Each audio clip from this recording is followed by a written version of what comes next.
Hi, OB, filling in for Sharif. Well, Sharif was on his safari, hanging out with lions, tigers, and bears. Oh my! And gorillas. And gorillas, yeah, of course. And also, we cannot forget the gorillas. How are you doing today? He's probably quadunking on the gorillas right now. You know, I'm doing all right. I'm doing all right.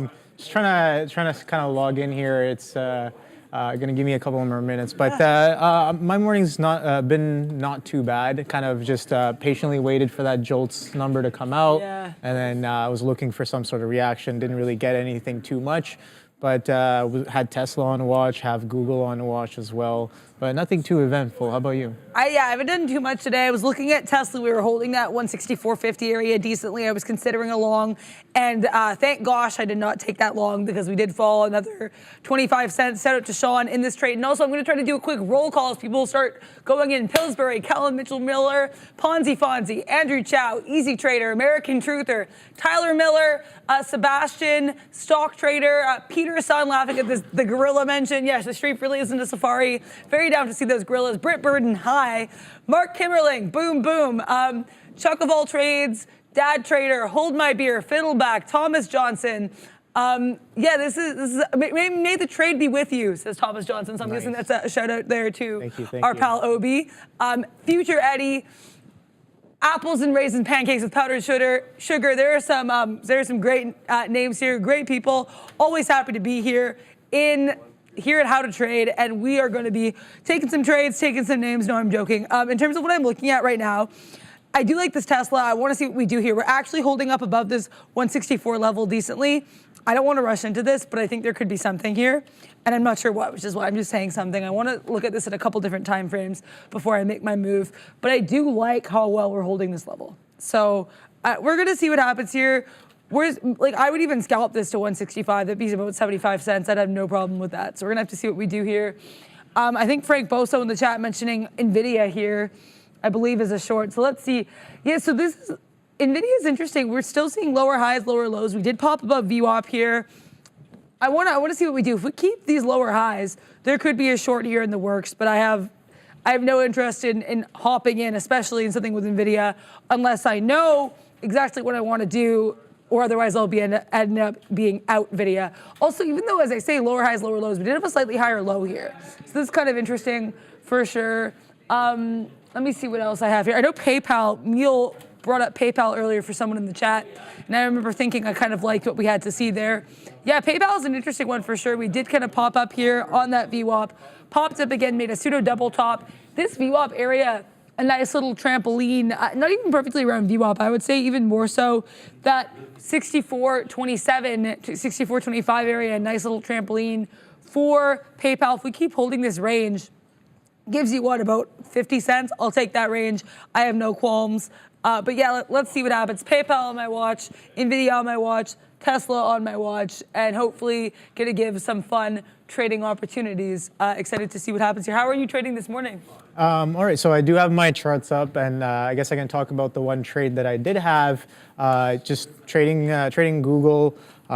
We saw how relatively strong it was yesterday, and it comes in with the market a little bit. The short comes in in the pre-market there and holds that 52, 53 area. So I was looking for that 52, 53 hold, and I did get a little too aggressive here. I get long 53s, and then when it shows some strength, I guess long some more. When it pushes even higher, going into that 154, I get a little bit longer. On the pullback into VWAP, I get a little longer. And when it comes back into 53, I'm like, all right, well, clearly the seller's still there. We're not really kind of showing too much of that strength, but I still like the idea. I was just like, okay, well, this might just come all the way back down to 52s before really doing anything. But yeah, relatively strong Google. We saw how it was moving yesterday, and I'm kind of looking for that strength to maybe to see if it's there again today. But that shelf from yesterday a little bit broken. So let's take a quick look at that. See, we can be on the same page about what I'm talking about right now, right here. Okay, so you can see from yesterday, right here, very tight consolidation, right? I was trying to get short here if you guys were with us yesterday. I was trying to get short just above that 55 mark, boom, boom, boom. Can't really get anywhere, sideways all day. I even mentioned it. I was like, Google has done this many times over when it has this strong move right off the open and kind of just chops, can't really get anywhere. Sometimes it ends up doing that for the rest of the day. Pointed out some examples of that yesterday in the past. It's done that a few times in the past couple of months, and I guess yesterday was a day as well to kind of join into those stats there. But today, pretty much inside, kind of choppy here, 54 highs, 52 lows. We're just in the middle at that 53, but I do like that 53. Let's see what we do in and around here. That's VWAP. We're underneath. We're just underneath VWAP right now. So we did sell off, making a lower high, and now we're consolidating in the middle, in and around VWAP. So I was just like, yeah, I don't really like the long here as much. And again, going into the later half of the day, maybe I'm not looking for that extended move, for that extended kind of volatility. And yeah, we're going to be talking about like a midday action and trading during the midday today. So yeah, it's a prime example of kind of how things might slow down after the morning session. And I kind of use that information and that kind of shot clock, if you want to call it, to get out of the position. I'm like, if this hasn't gone yet, it's not going to go right away. So I'll get out and kind of reassess the position there. And then the market's kind of slowing down on top of that 18.2 as well. So I'm keeping a close eye on that. But other than that, I don't really have too much going on. Let me know what you guys are trading on the day. I see a couple of people talking about NVIDIA, about Reddit, about Amazon. Yeah, I did have kind of a couple names on watch. And Reddit and Amazon, definitely one of them. Amazon, I kind of had a missed trade on in the morning. Oh, wow, look at that. That's absolutely beautiful there. So yeah, so I guess Amazon long did work out quite well. We did break that opening range high on Amazon, but a little bit sideways just underneath that 180. So let's see what we do from here. 180, a little bit of a significant level yesterday. We kind of double bottomed 180 pretty clean on Amazon, and then we come in and the bid just kind of knocks into that 180 before taking a quick little pullback here. Where is it relative to VWAP? We're holding actually. Wow, look at that. Nice little wick bounce off of VWAP as well. So might be something on Amazon, but I wasn't really involved with it in the morning session. Still looking at this Google here, but if Google's going to chop sideways and do nothing, more than willing to kind of move on from that idea and go on to the next trade. How about you? How's your morning been? What trades have you been involved in? Yeah, I haven't been involved in anything yet. I've been at the desk, but I did just hop into this AMD.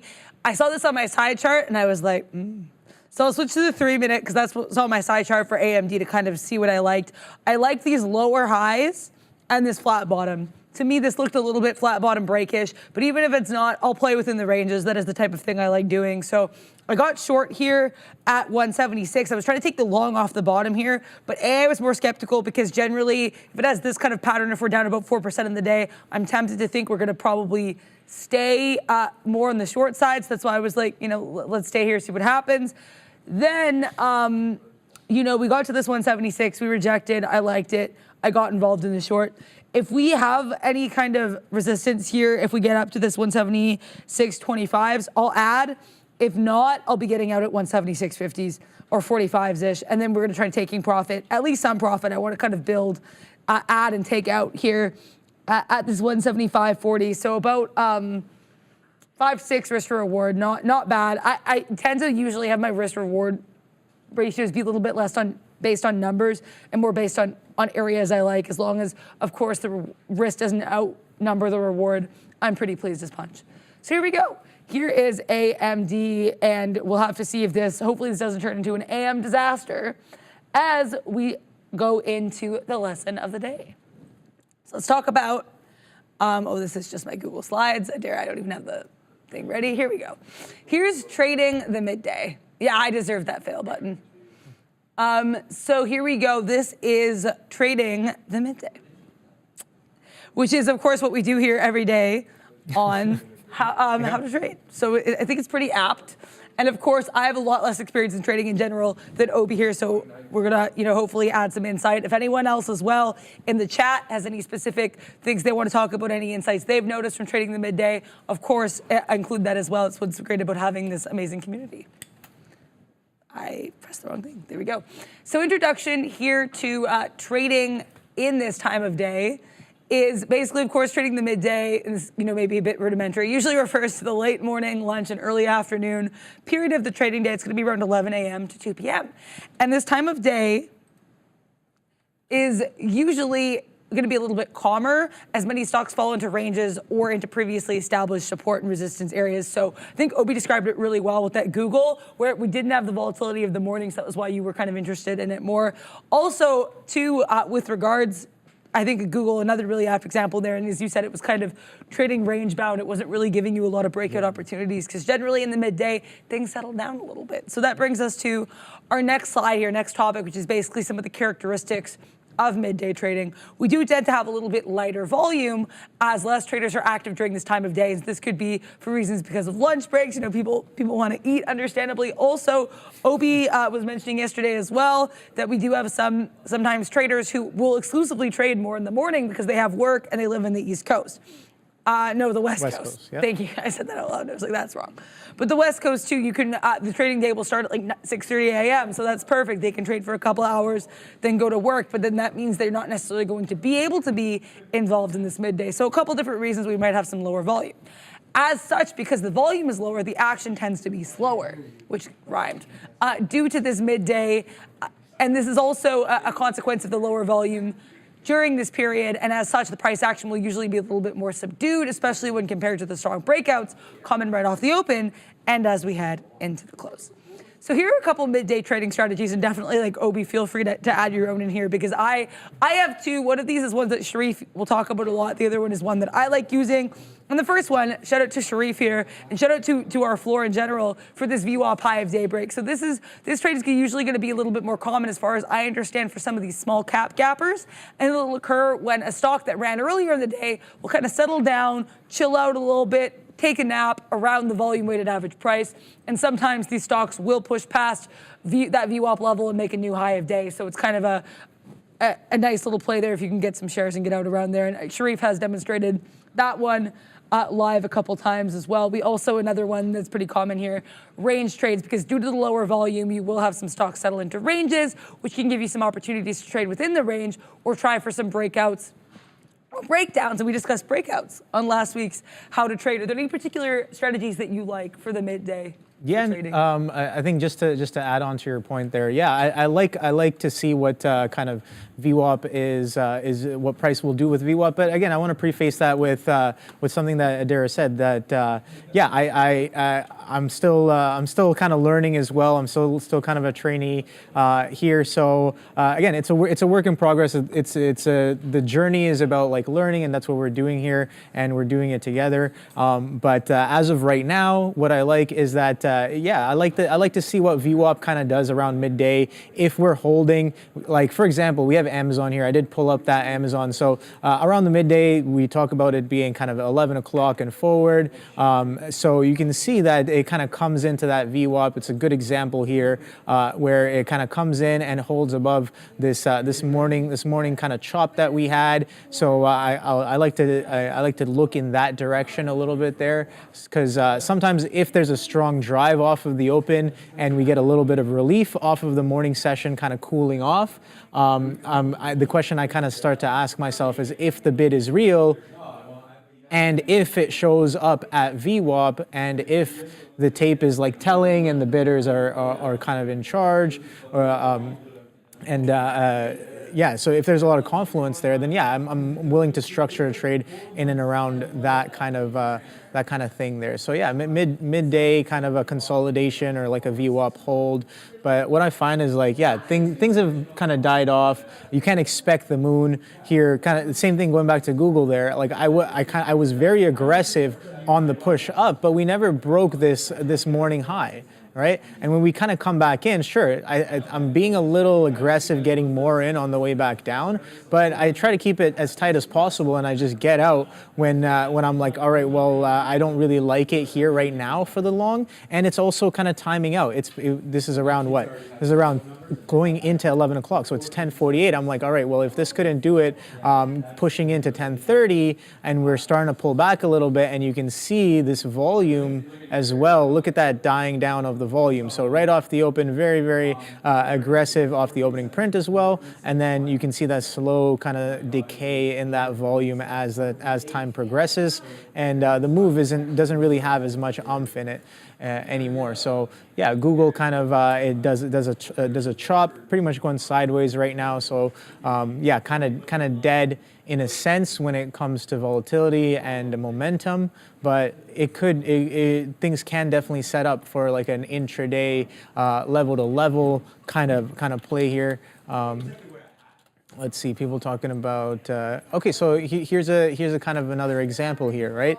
Look at AMD. AMD very, very strong off of the, what do you call it, off the open there. Just want to get rid of that, okay.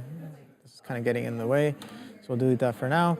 But yeah, you can see that it's a strong sell right off of the open, right? And then, okay, so I guess it took away my VWAP, so. Let me just throw that back on real quick. Throw those Bollingers off. Okay, I guess that was VWAP, right? Didn't mean to delete that. All right, so sellers off the open, and then it catches a little bit of a bid. So the question I may ask here, when it does come back into VWAP and it's past that morning momentum, is that if these sellers are actually real and they're still kind of on, do they show up at VWAP once again? And that right now has been proving for a little bit of a scalp as it's building a shelf on top of the 75 halves as well. So that's kind of what I'm looking for midday, but it doesn't really set up, you know, perfectly every time. There's a lot of like chop and churn, and like I think things have to confluence well. Things have to set up properly for me to kind of even think about it. And that's what I'm in the works of, right? Building that playbook for the midday trades where the volatility and volume can be distinctly different from the opening session. So. Yeah. Thank you so much for going over that. And I think too, like of course we are learning here as part of how to trade. And so I think being able to learn every day and trying to develop skill sets, same thing I'm trying to do. So I really appreciate you opening up here about your process. You're getting lots of love and support there in the chat as well. So that's awesome. Shout out to Kevin Mendoza there. Also, we're going to quickly pause this lesson here. We just got a super chat from Pardeep Singh, $7.99 super chat. I do not know what currency that is. I'm very sorry. I'll have to look into that. But can we expect bounce back at SPY after the job data? So the thing is, I think if we had the job data a little while ago, right? So I think we would have probably had a bit more of a reaction immediately after the fact. We got that data at 10.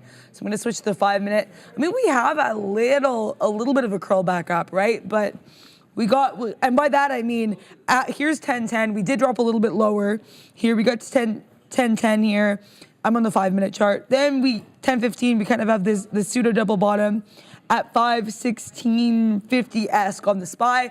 And now we're starting to see higher highs, higher lows. Now the thing is too, is I'm trying to look a little bit less at the chart for some of these movements here on these ETFs, including the SPY, and look a little bit more at what the book's doing. But I mean, I think in general here, we are seeing a bit of a curl back up, right? So I definitely think there is something to that for sure.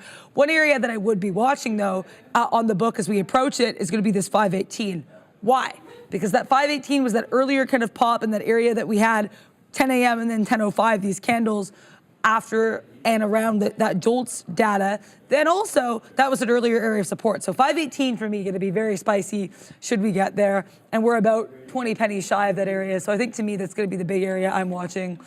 But yeah, this AMD, speaking of AMD, I know Obi was just talking about that one. This one, not my best day. We're going to have to be getting out of this trade because we curled back up here. So we're out of this. Oh, I still have a couple shares left. That's cool. But yeah, I think, you got to adapt. You got to be ready to prepare. And that's kind of how this goes in the midday. You have your plans. And I think part of it too is what I'm still trying to learn, and why I appreciate you brought up the volume as well, is how the volume moves differently, trying to learn how to interpret that, be prepared for that. And adapt your trades accordingly. But also a couple slides left here or actually one slide left here for this this lesson. We will be repeating this twice as well in case anybody came late. But a couple of factors to consider here. So you want to make sure you watch your economic calendar. You're always going to be, auctions. I thought they said actions for a second. Auctions are frequently featured during the midday, usually some bond options, often at 11:30 a.m. or 1 p.m.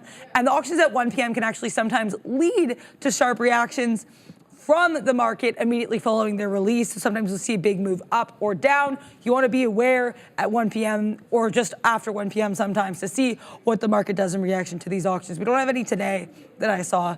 Just a side note there as well. But also company events, sometimes during the midday. I know some people yesterday were mentioning Meta Connect, because that was one that was kind of the bane of my existence when that happened in the midday. But there are sometimes company events scheduled during the midday hour. So some include that PayPal AI event where they said they were going to shock the world and they dropped like $4. Then we had Meta Connect, which also dropped a couple bucks right after it happened. But then also you have stuff like Rivian, which ran up when they announced the R2 and then the surprise R3s as well. So basically, sometimes the characteristic of these is going to be buying leading up to the event and then a sell-off when the event actually takes place. So buy the rumor, sell the news. But that's not always going to be the case. So you want to be prepared. You want to make sure you are aware and you have all your risk management in place should these events happen. Finally, random volatility also really worth noting, because despite the relatively calm trading that often takes place during this time of day, there's always the possibility for a sudden move. So make sure you have your risk parameters in mind before entering trades and stick to your plan when it comes to profit taking and stops. How are you doing over here? Not too bad, but yeah, I think that's an important point. So intraday news, I really like as well. I think that's a great kind of catalyst to go off of. And intraday news, it can happen anytime. We've seen, as Adira mentioned, we've had PayPal news, we've had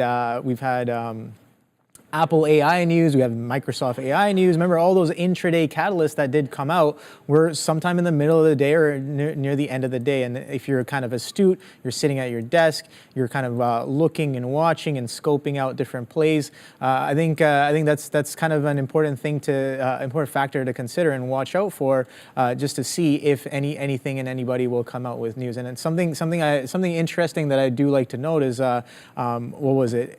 I think it was Softy. That initially came out with some news, and then it was almost back to back. Like Apple came out with another one, and then another company. I think it might have been Google or somebody. It was kind of close within the time frame. So it's interesting. Sometimes I've observed, like, if somebody's kind of doing one thing, everybody's kind of quick to hop on the bandwagon, right? We saw that with the AI kind of boom, right? Like NVIDIA and AMD and a lot of these other tickers kind of moving on the AI sentiment, and then all these other small mid-cap tickers started putting AI on their names, kind of started pushing like AI news, and they all caught like a little bit of a bid as well off of that. So something to consider. Midday trading, not always the most entertaining, not always the most volatile like in the morning session, but definitely still worth a little bit of attention nonetheless, depending on the market. But again, I'm still trying to learn. I'm still trying to put that seat time in, and I realize that regardless of whether it's the morning session, midday session, or the end of day session, I'll take all the seat time I can get. So. Yeah, no, I love that. I mean, I think you summed that up really well. Much appreciated. And I think same thing as someone who is still I'm very, very new, both to the markets and to trading. And so I totally agree with you. Sometimes have to just soak up all of that. And I also want to say too, I have noticed the same thing that you noticed, where sometimes when you get news, you'll get it in spurts. And I think a lot of times it's that afternoon, like either midday or that 2 to 3 period. I notice sometimes at the big desk, we'll have one news catalyst and then we'll have a whole slew coming in. So I remember that day there was the UNH DOJ investigation being announced, and then a whole bunch of other things were coming in. It was like a whole quagmire of negative catalysts. So I think sometimes too, either negative catalysts or news in general will kind of come in little packs. So I appreciate you saying that, because it is something I've noticed, and I think also potentially a little bit more common as well, or at least I feel like I notice it a little bit more because you're expecting a little bit less in the midday when we get catalysts like this. Also, I am short the SPY. I'm pretty happy with this. Basically, I had this up initially for that super chat for Pardeep Singh, which thank you again so much for your support. And I was noticing too, I said, I like to look at the book a little bit more than the tape. I still had the book up when I finished the lesson. And I was noticing we could not get above. We were basically still at the area we were at when I was looking at this for the super chat, which was that just shy of 517.80, and I was like, Adara, you got to take this. I took this with a little bit smaller size because the goal is to kind of add if we. I was going to add if we got into that 517.80. We haven't. I'm going to take some off if we get into that 517.50 area. That would make me very happy. I'm going to keep saving as we get down into 517s. I don't want to stay here beyond 517s just because that's not really my style. And if we get above that 518 area, which I mentioned was an area I was extremely interested in, just keeping an eye on and seeing what we do there, then I will be outie. I will be exiting the SPY. I will not be spying the SPY any longer, or at least, not right now. Also, thank you so much to Elon in the chat. Morning, Adara. Good morning, Elon. It appears the sell-off has petered out. I would long AMD and Micron. Yeah, I think, honestly, both of those are good looks. I haven't looked at Micron yet today. Micron's been on fire as of late, though. But yeah, I was short AMD. I got out when honestly, this went according to plan, so no complaints here. I got out as we kind of got into that VWAP area above that previous area of resistance. We got in above that. I had to leave. Now we're up here. There's something kind of odd going on with my spread, I think, on this, but we're still around VWAP. We did duck up here we popped up into this 176.70 area. Sorry, not VWAP, my spread. I don't know what I'm saying, but yeah, this AMD bouncing a little bit here. We'll have to see. I think there is probably some oomph to the upside here, but not one I would trade right now, just because my spread and my book are doing kind of odd things. So I want to maybe not get involved until that kind of sorts itself out. Speaking of chips, though, we'll look at MU, and then I want to look at NVIDIA. But yeah, Micron, I think this is an interesting look. You did have that very decisive bottom at 121. Then we're seeing higher highs, higher lows. I think this 9 EMA dip by opportunity, there's something to that. The one area I would watch, though, for sure, is going to be what we do at 122.20. Why? Because that was that area of support earlier. We got a little bit rangy. This is the type of range I would have loved. Into that 122.20, 122.60 gives you about 40 pennies. Then we fall with a viciousness. And look where we rejected with a topping tail candle. That's right, 122.20.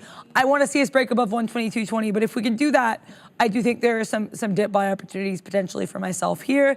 And of course, NVDA. Someone was mentioning in the chat, NVIDIA taking souls. I mean, yeah, this is our fifth green candle here on the 5-minute. This is massive. Let's see what we do here, though. At this 894 level, that was an earlier pre-market level of support. Can we eclipse it? Looks like we tried to get into 890. Where is this? 893.50, and then we sold off a little bit.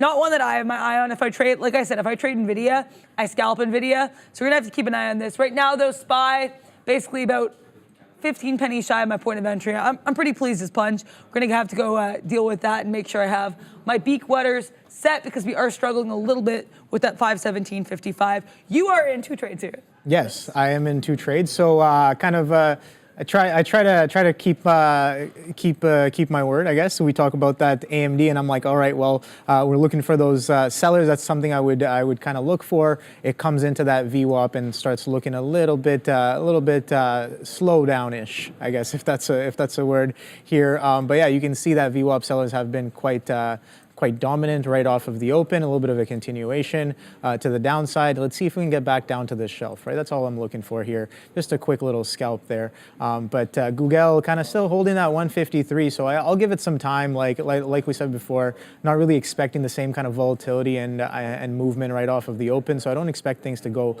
right away. But again, I'll try to stay as patient as possible and nimble as possible as well, right? You can always kind of get out, get back in for better prices as well. Right now, AMD taking a little bit of a pullback, and I'm watching NVIDIA here as well alongside of it.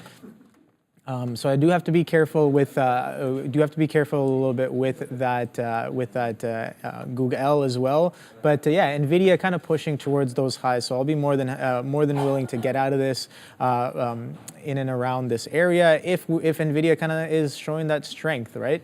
Like I said, more than willing to get out, get back in for a potential better price. NVIDIA is bidding quite strongly there, and AMD might be following in step. You can see that curl kind of happening off of this base that the NQ made. Let's see how far that curl kind of goes. 18.2, and then maybe this 18.3. We talk about that roughly 100-point kind of interest on the Qs happening. We were down from 18.5, which is quite aggressive. 18.5 to 18.2, 300-point flush, and then you kind of also had a little bit of a acceleration in and around that 830 mark as well on the NQs and the ES as well. So jobs number came out around, I think it was 8:30, right? It was 10. No, sorry, 10 o'clock. Yeah. I'm thinking about something else. But yeah, okay, so it's around 10 o'clock. So what am I looking at here? I'm looking at 9. So yeah, it kind of had a dump off of that, but holds that 18.2. So that's kind of the limited information that I'm seeing right now on what's been printed on some of these charts. Nice little consolidation right with VWAP, right? Like right here, we talk about kind of a little bit of a struggle. Let's see if it kind of works out. I have no idea whether or not it will, but it seems like the probabilities might be stacking in the favor of the short here.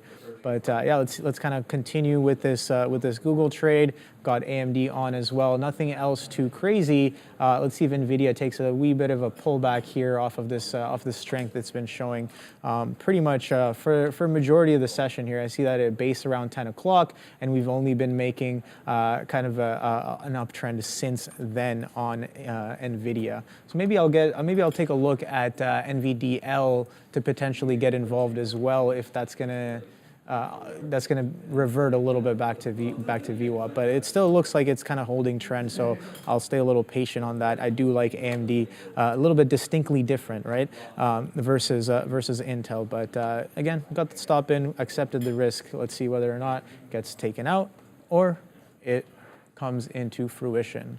But people in the chat talking about Reddit going crazy. Okay, sure, let's take a quick look at Reddit and see what our friend Reddit is up to.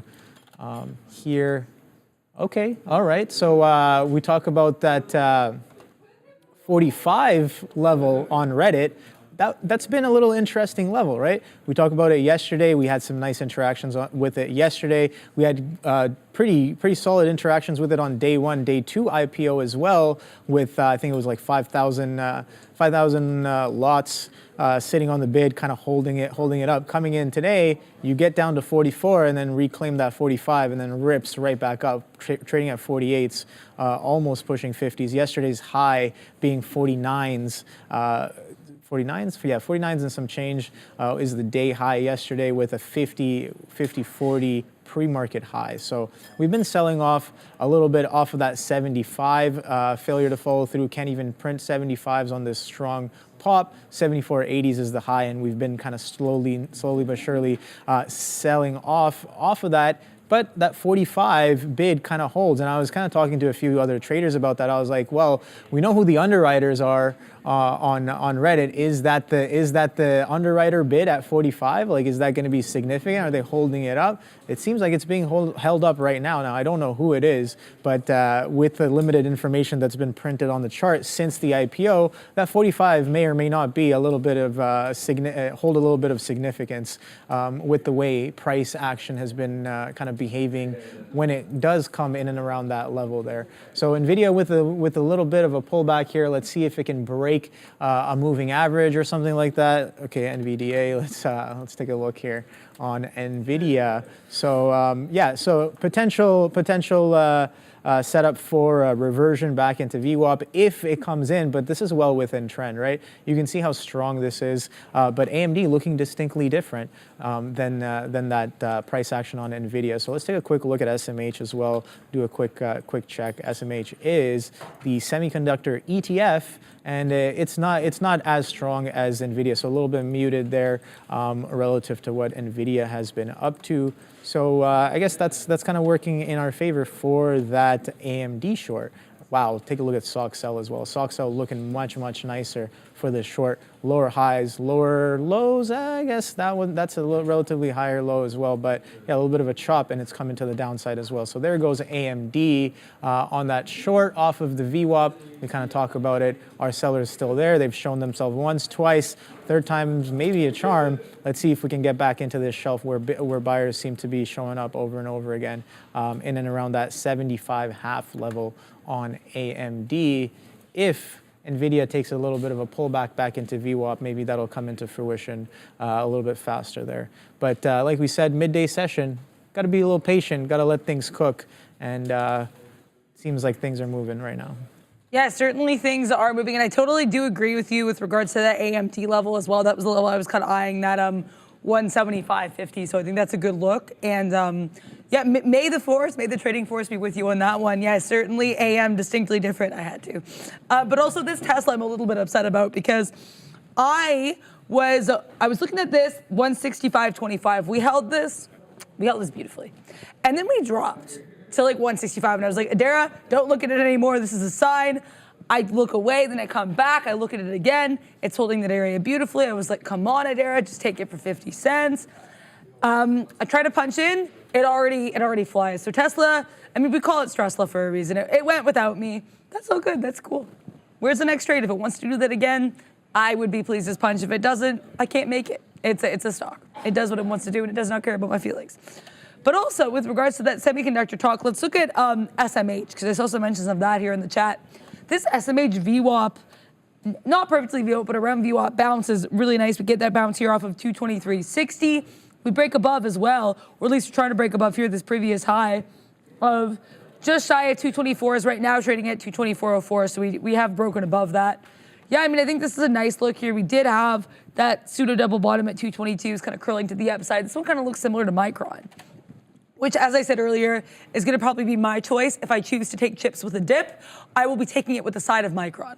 That will be my my dipper there. So I want to see what we do at this 9 EMA if we come back into that. I was watching though too, because we did project that 122.20 area. I was looking for a couple times, so I was like, nah. However, if we dip into 122.20, that would probably be my best case scenario, because I love when previous resistance becomes support. And I mean, if you think about it too, this was also previous support even earlier, so it could be support, resistance, support. I like this area. I think Micron seems to like this area. If Micron keeps liking this area, I'd be pleased as punch or pleased as chips and dip, whatever idiom you so choose.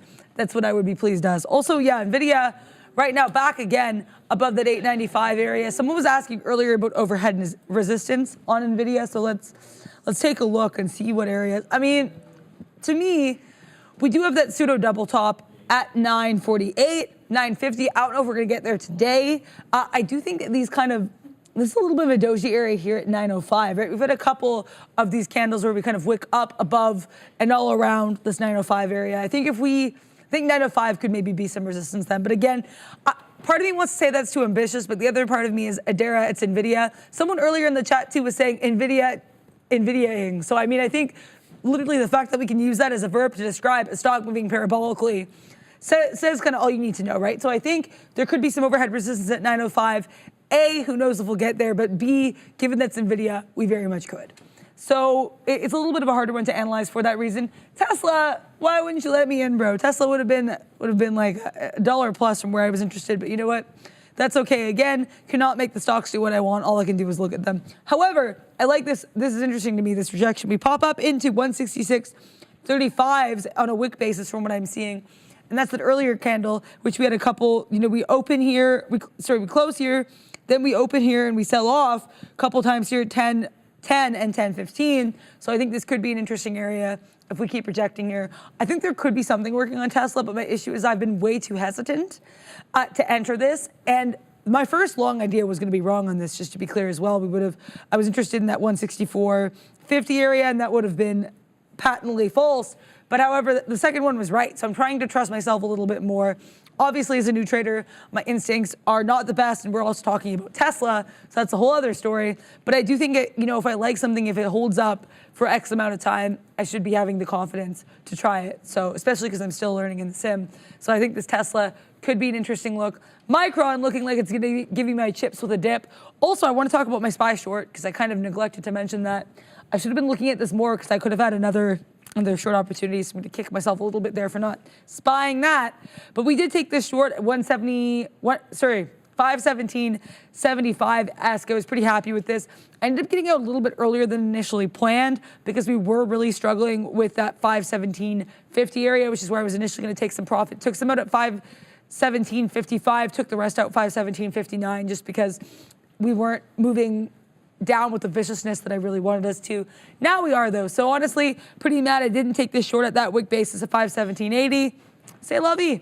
All I can do is acknowledge that I should have done better and hopefully learn from this.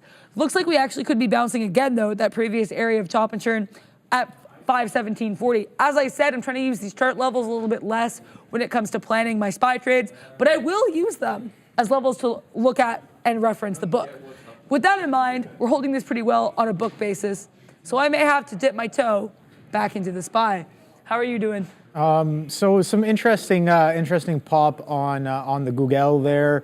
When it did break that VWAP, accelerates back into that 153.5. So I'm watching that right now. 153.5, kind of potentially coming in. So let's see if it can continue back to these highs here. We've seen that 153.80s or 154s just underneath continue to have a little bit of selling pressure. Let's see if we build up into it. We are making relatively higher lows, right? So this is a low, this is a higher low, this is a higher low. Now we've reclaimed a VWAP. So I like that, a little bit of a confluence, a little bit of a stacking of factors there. Let's see if it kind of works out. Looking for that VWAP to potentially hold and continue to the other side. 154 maybe, but with the market kind of pulling in, let's see if Google can show us that relative strength once again that it has been over the past couple of days. So that's kind of what I have on watch. People saying Reddit on a mission. Yeah, Reddit is definitely a beast there as it's holding up. It's holding up some of its gains there, 48.5. So it's still holding up above VWAP. And I wonder what DJT is up to as well. Okay, wow. Okay, so we hold that 47 level off of the open, kind of double bottom there, rips right back through, and now we're consolidating above this opening kind of range high in and around that 51 and some change area. Look at this consolidation kind of building up in towards those highs. So let's take a quick look left, and see what we have in store potentially for the next bus stop.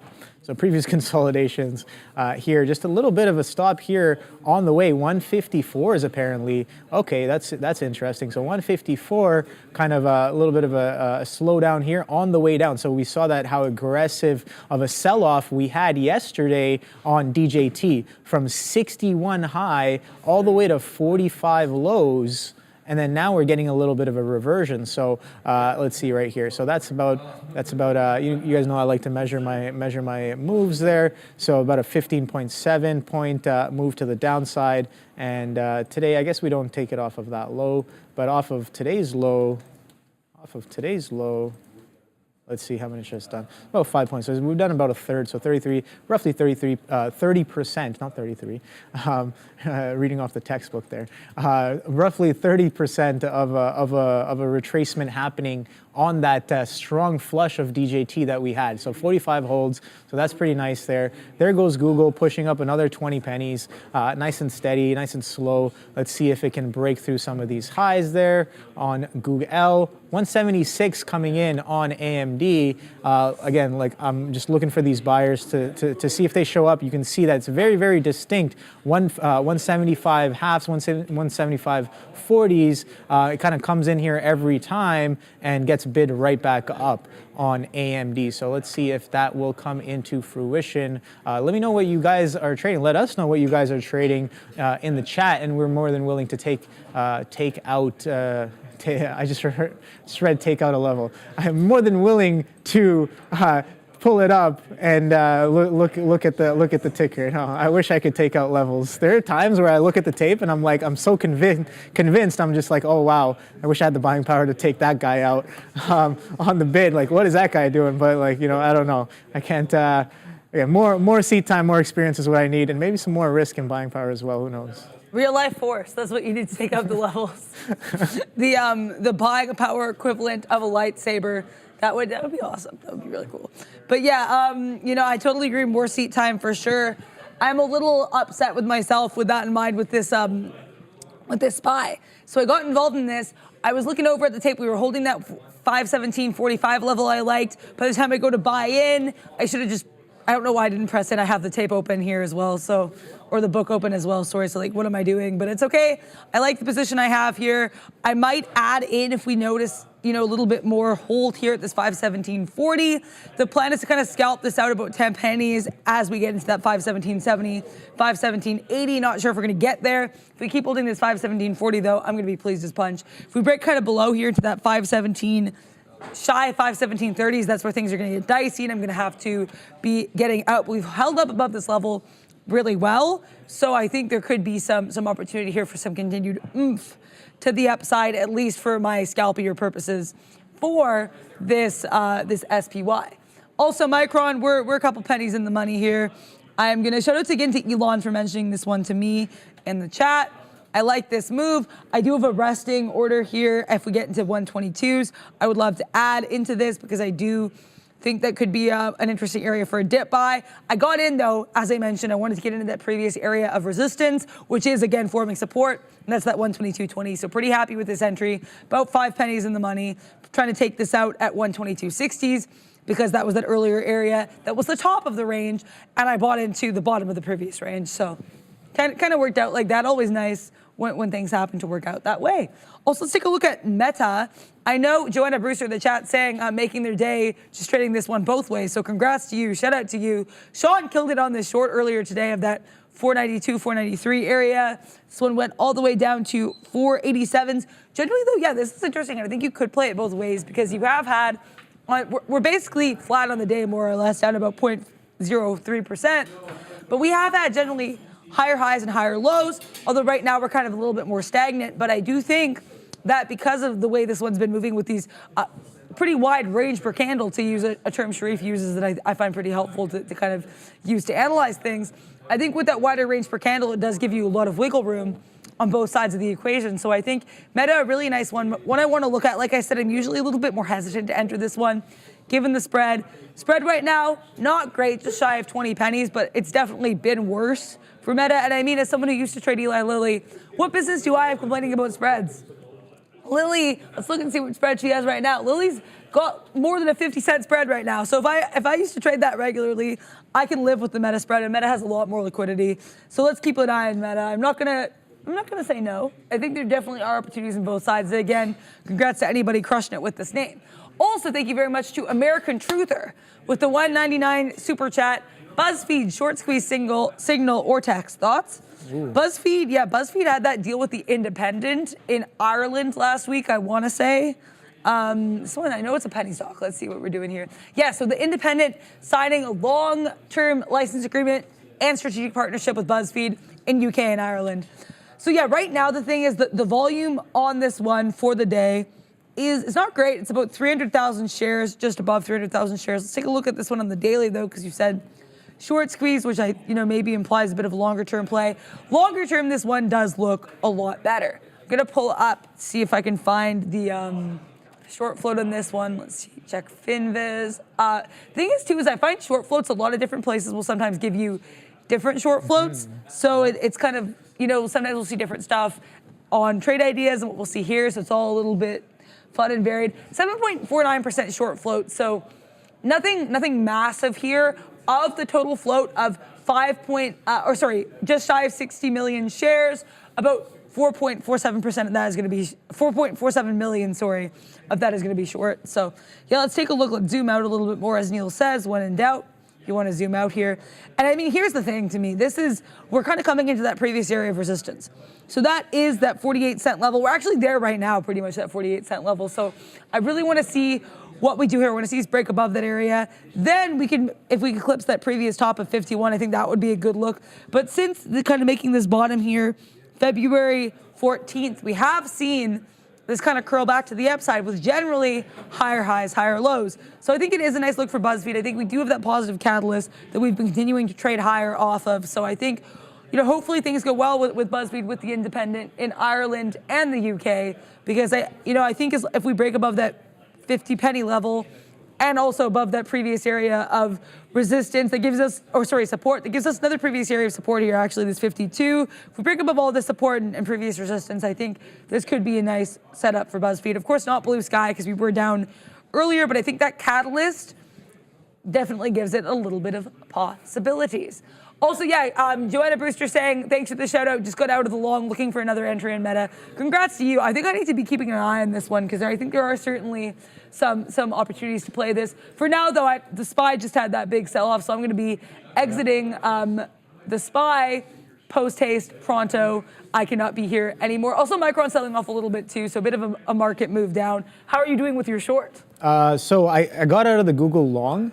The market is kind of turning right now, quite. I don't know about quite aggressively, but it is kind of coming in. So when Google can't really get up into those 70s, I'm going to make sure all my orders are kind of done that I did have up there. But covered a little bit of that AMD for almost about a point there, and 175.40 is what 40s is what I was looking for, kind of where those bids kind of show up, and it's starting to slow down in and around that area. So I was like, all right, well, I had already posted a little bit of a cover there, so it came in, kind of grabbed us along the way. Let's see if it can take the rest of whatever I have left out. Pretty much just breadcrumbs left. Google, let's see if we kind of continue back towards those highs, or is this a lower high that we've made now relative to these 154 kind of attempts in the morning session, like I said, I'm not looking for the moon. I'm not looking for an extent like a breakout extension, kind of a squeeze midday. That's not what I'm looking for. Although it would be beautiful, although it would be great, it's just like we've been talking about trading the midday. Maybe you can't really expect too much. There it is right there. There's the cover on AMD right into that shelf support. Can we break this? Sure, of course. We can break this and I can go further and I can be like, oh my God, I should have had some for the move. But the plan was take the, VWAP is heavy, take the VWAP short into the shelf where you're like, clearly buyers have shown up. Clearly sellers are kind of there off of the open through VWAP. Whenever it tests VWAP, it can't really get through, and we're making a little bit of a base here. So that's the limited information that I have a little bit of confidence on based off of what the chart has printed so far. So the plan was just purely based off of that. You guys were here for it. I wasn't even looking at AMD today, but you brought it up as an example as some of the stuff we were talking about. And yeah, it was I think there was an executable moment there when it couldn't really get past that VWAP and shows that similar behavior going on. Now, where can it go from here? I have no idea, but like I said, we identified some of where the sellers might be sitting, some of the obvious places where buyers have been there on the day. You can see that nice little wick off of that 175 as well on AMD. So yeah, buyers in and around on top of that 175. So let's see, what is the next trade, Adara, is what I'm asking myself. Maybe the trade on Google today is just like yesterday. Maybe we're just going to range sideways all day. And if that's the case, I do want to pivot over into a bit of a range trade. There goes a little bit of those lows on AMD pushing into that 175. So let's see how much further it can get. Let's see. I'll be watching the tape at that 175. I'll pull it up for you guys right here as well, so we can watch that 175 together, and maybe put on that size filter as well, just to get a feel for anybody showing up potentially in and around that 175 on Google. But let me know what you guys are trading right there. Just took a couple of scalps off of AMD and Google. I don't have too much else planned other than this PVH. I think I did have PVH was one of my top ideas on the day, and oh boy, did I miss that trade. Let me just pull that one up. Yeah, so off of earnings day one is today, right? So earnings day one comes in quite hot and heavy off of I think it was guidance. Not really well taken, I guess, by the participants, and straight flush to the downside and pretty much sideways off of that. But I was looking for that continuation of sellers kind of coming in if the sentiment is this aggressive and strong to the downside. Similar question: if the sellers are real, how much can we bid before those sellers kind of step back in and say, no, no, no more of this, no more in this direction. We got a lot more to sell, but it seems like this consolidation might have been the place to look at it. 113, I wanted to look at 115, never really got up to 115, but a beautiful rejection of this pre-market level as well, right? When you kind of come back through. Let's see how clean it was off of the open there. So, what is the opening price, you may ask? Just like I am asking now, 112.19. So it attempts to push that, gets about a point and some change above it, and then comes right back through that opening price, and then back through these pre-market lows, back through VWAP as well. So a beautiful kind of short right off of the open, a bit of a continuation off of a pop that couldn't necessarily follow through on the upside. So earnings day one, pretty interesting, but off of the open, but kind of sideways and straight chop underneath VWAP as of right now in the midday session. So I don't really see anything else here right now for me. Maybe this 110 would have been nice, but again, that's in a retrospect.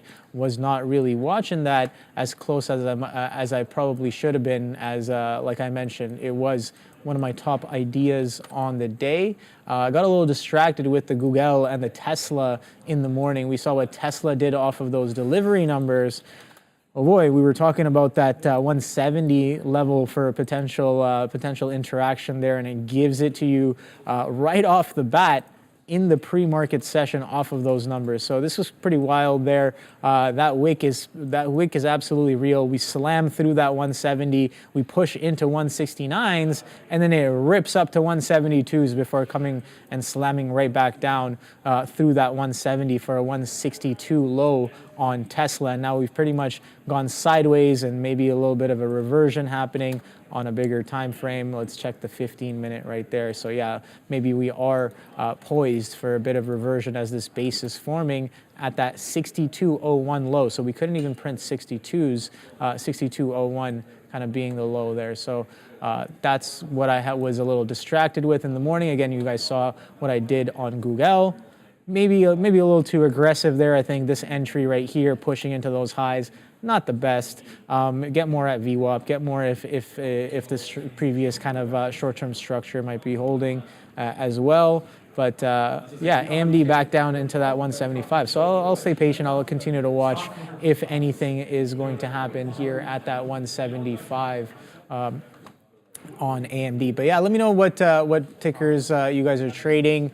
I would love to have some more ideas for the midday, right? So I'll stay patient and continue to watch AMD and Google. What are you up to there? Yeah, patience is definitely something I'm still trying to work on. I've always, definitely said that I did get out of Micron. We broke below that 121.80 area I was looking at for a stop, so I got out.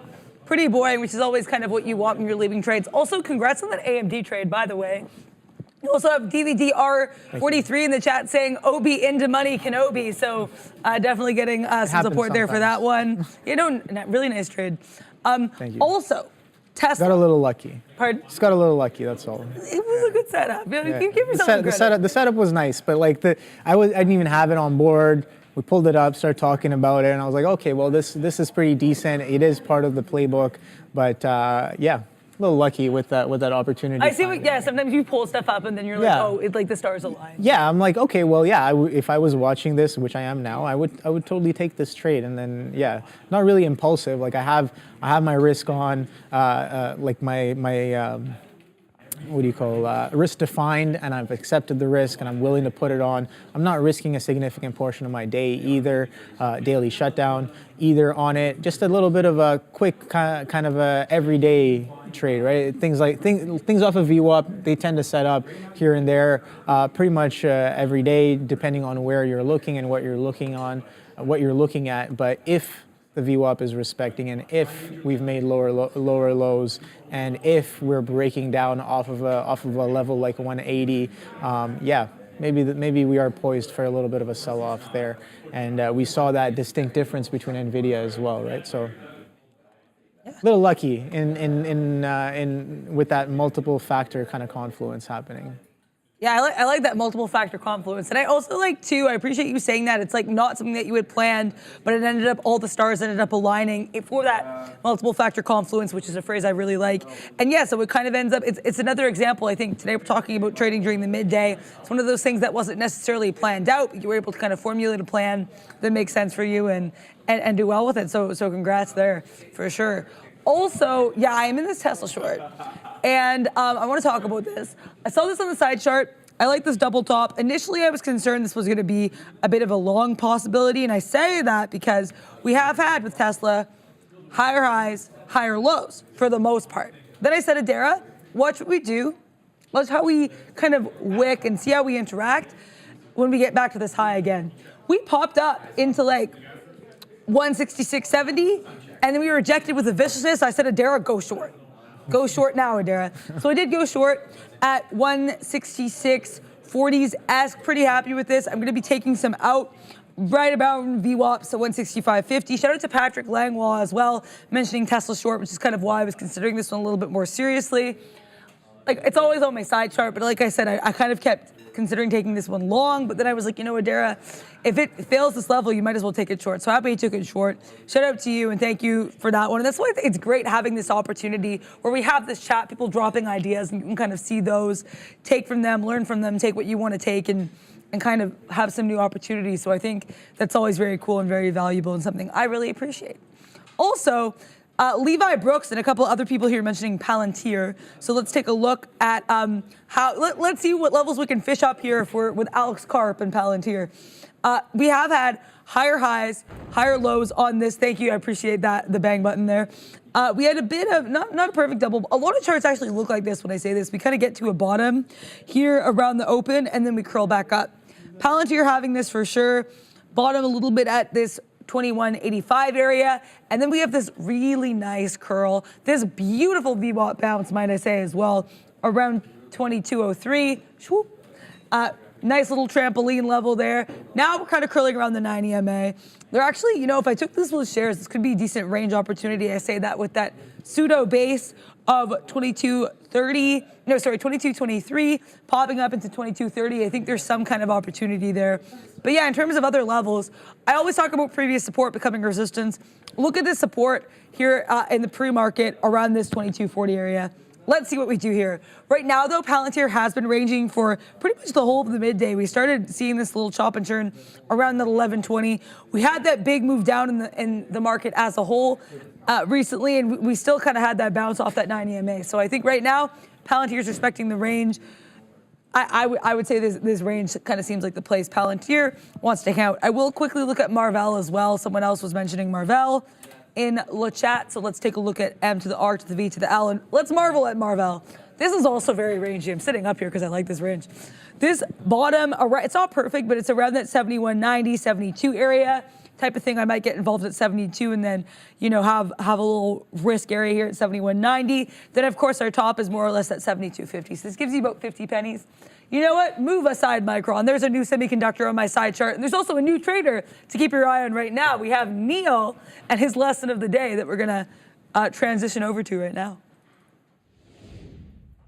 Welcome to today's lesson of the day. Adjust your plan. Don't throw away your plan. You always want to listen to the cues of the market. You don't want to be out there ignoring what the market is telling you, and if it's suggesting something is strong or weak, just fighting it all day long or all morning long or all week long if you happen to be a swing trader.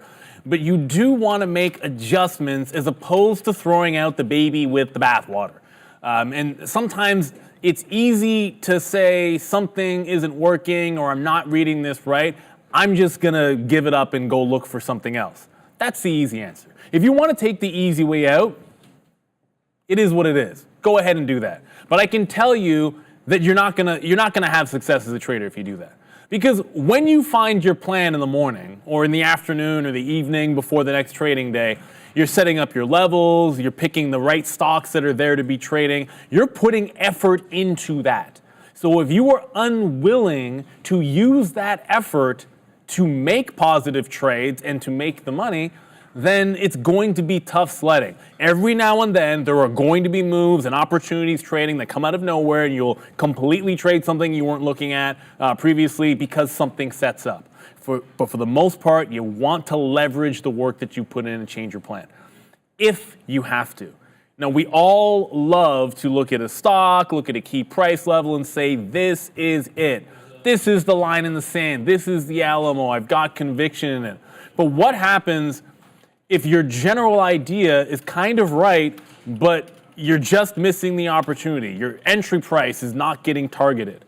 Your stop price is just off. So what are the ways that we can subtly adjust the plan to pay attention to what the market is giving? I'm going to give an example over the last couple of days here in Tesla. And Tesla under pressure today. Now, as we're obviously talking about it today, they had bad delivery numbers, so it's a bit of an outsized move. But if you look at the last couple of days on Tesla, it was pretty easy to sort of see why you were favoring short under 178. So the overall plan the last couple of days for myself was here when we look at this chart. Why is 178 key? Pretty obvious chart ram. Is 178. You have resistance a week and a half ago. You have a breakout off 178. There's a lower high. There's another lower high. When it retakes 178, you get afternoon resistance, and then the next morning, there's your flush off of that level. So it's pretty easy to key off, okay, well, underneath that, it's failing a breakout, and we're looking for shorting opportunities. Now, here's the problem.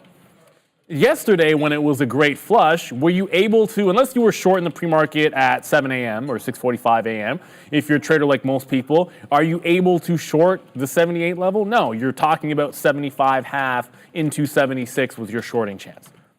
And if you didn't short that, you were shorting breakdowns and you were shorting lower.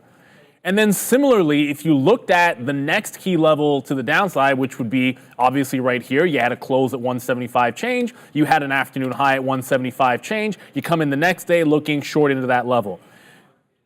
At no point in those 2 days is it actually giving you the entry to the normal risk parameters for a lot of day traders to the short side. But what is actually happening in this particular case is it's falling and rejecting off of the resistance level. So the idea to be short under that resistance and favor that trend is correct.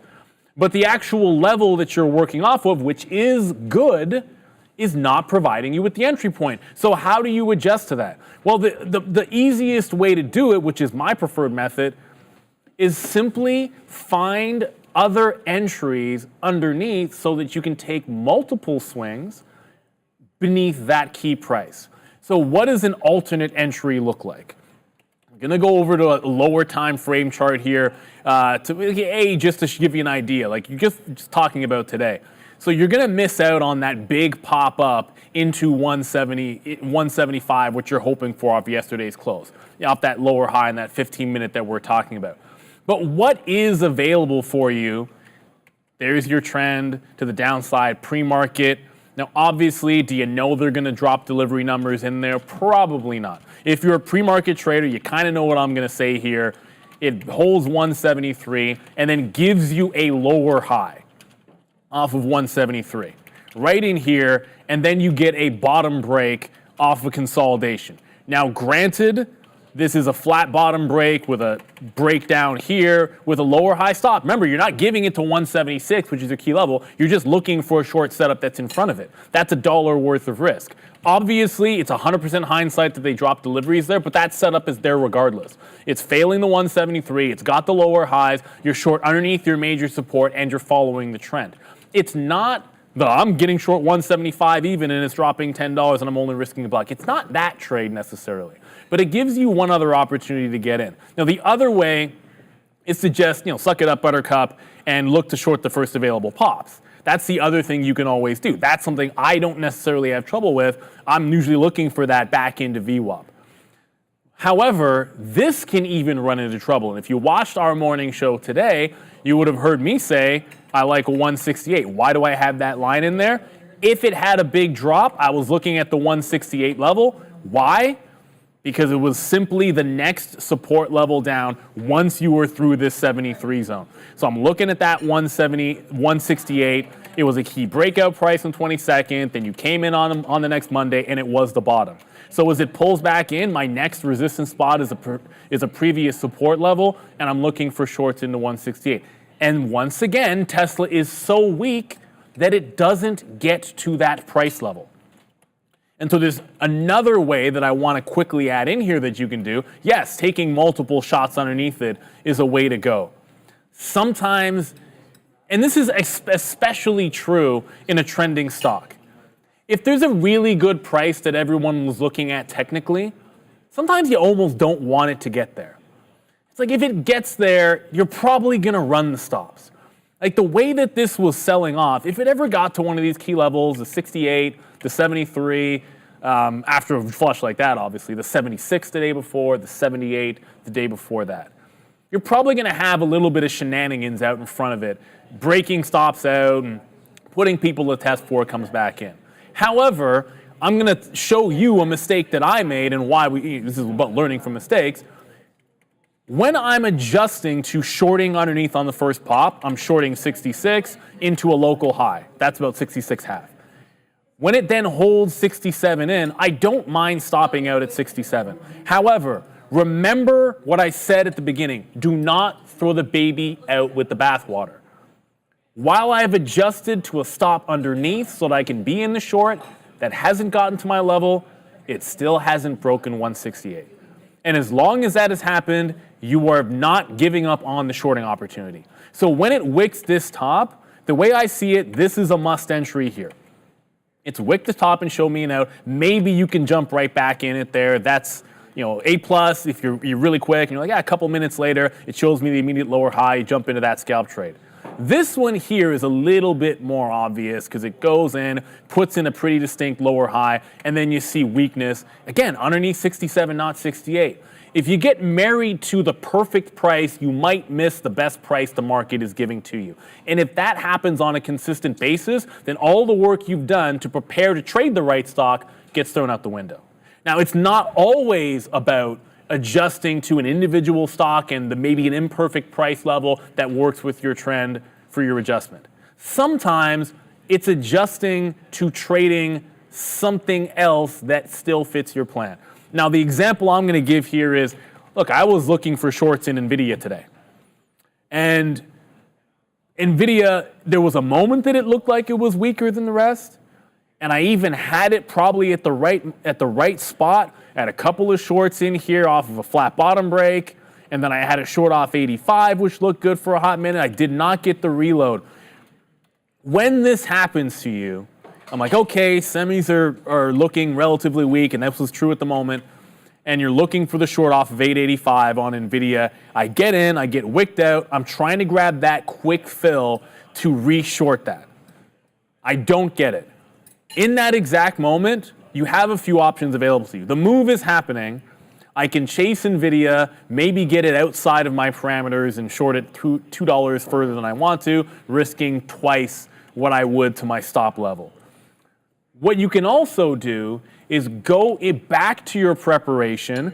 Okay, is there anything else in the chip sector that I liked for weakness that is giving me an available setup that I can pair with that trade? If the answer is no, the answer is no.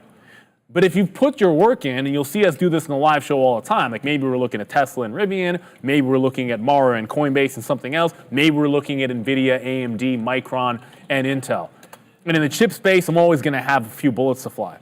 In that particular moment, there was a nice wick top and a VWAP retracement short the pop in AMD. So you had a sympathy stock with a setup that I love already, which is a short back into VWAP on a trend, and you also had NVIDIA going first. So everything lined up to be able to say, hey, look, I know I wanted that 885 short in NVIDIA. Well, guess what? You didn't get it. Fine. Can you quickly find something which is adjacent to that trade, which gives you another opportunity to express the move to the downside? Maybe you can go to the ETF in that moment. For me, I had put the effort in to be looking at AMD and its trend and knew what was going on because I was following that chart. So leverage that. Just jump into the trade. Now, I did not hesitate here. I missed it. I flipped over. It's set up. I just went short because I knew it's like short it here, give it to there. And it goes to the low of the day. Now, obviously, I'm not trying to tell you in that moment that that's better than shorting NVIDIA. The whole point is that I don't get that trade. If you get the NVIDIA trade, then fine. I'm not telling you to double up or anything like that. But you've got to be able to adjust without throwing out your plan. If I go from NVIDIA to just, let's see what's happening over in Google in the moment, when I've missed that move, that doesn't make any sense. I'm trying to express a move in the semi-names. I want something which is adjacent, something that I put the work into and analyze the levels, or is giving me a setup that is something I know that I want to trade. And the more you do things like that, the faster it will be to make the adjustment. Because it's only a matter of minutes sometimes, or even seconds.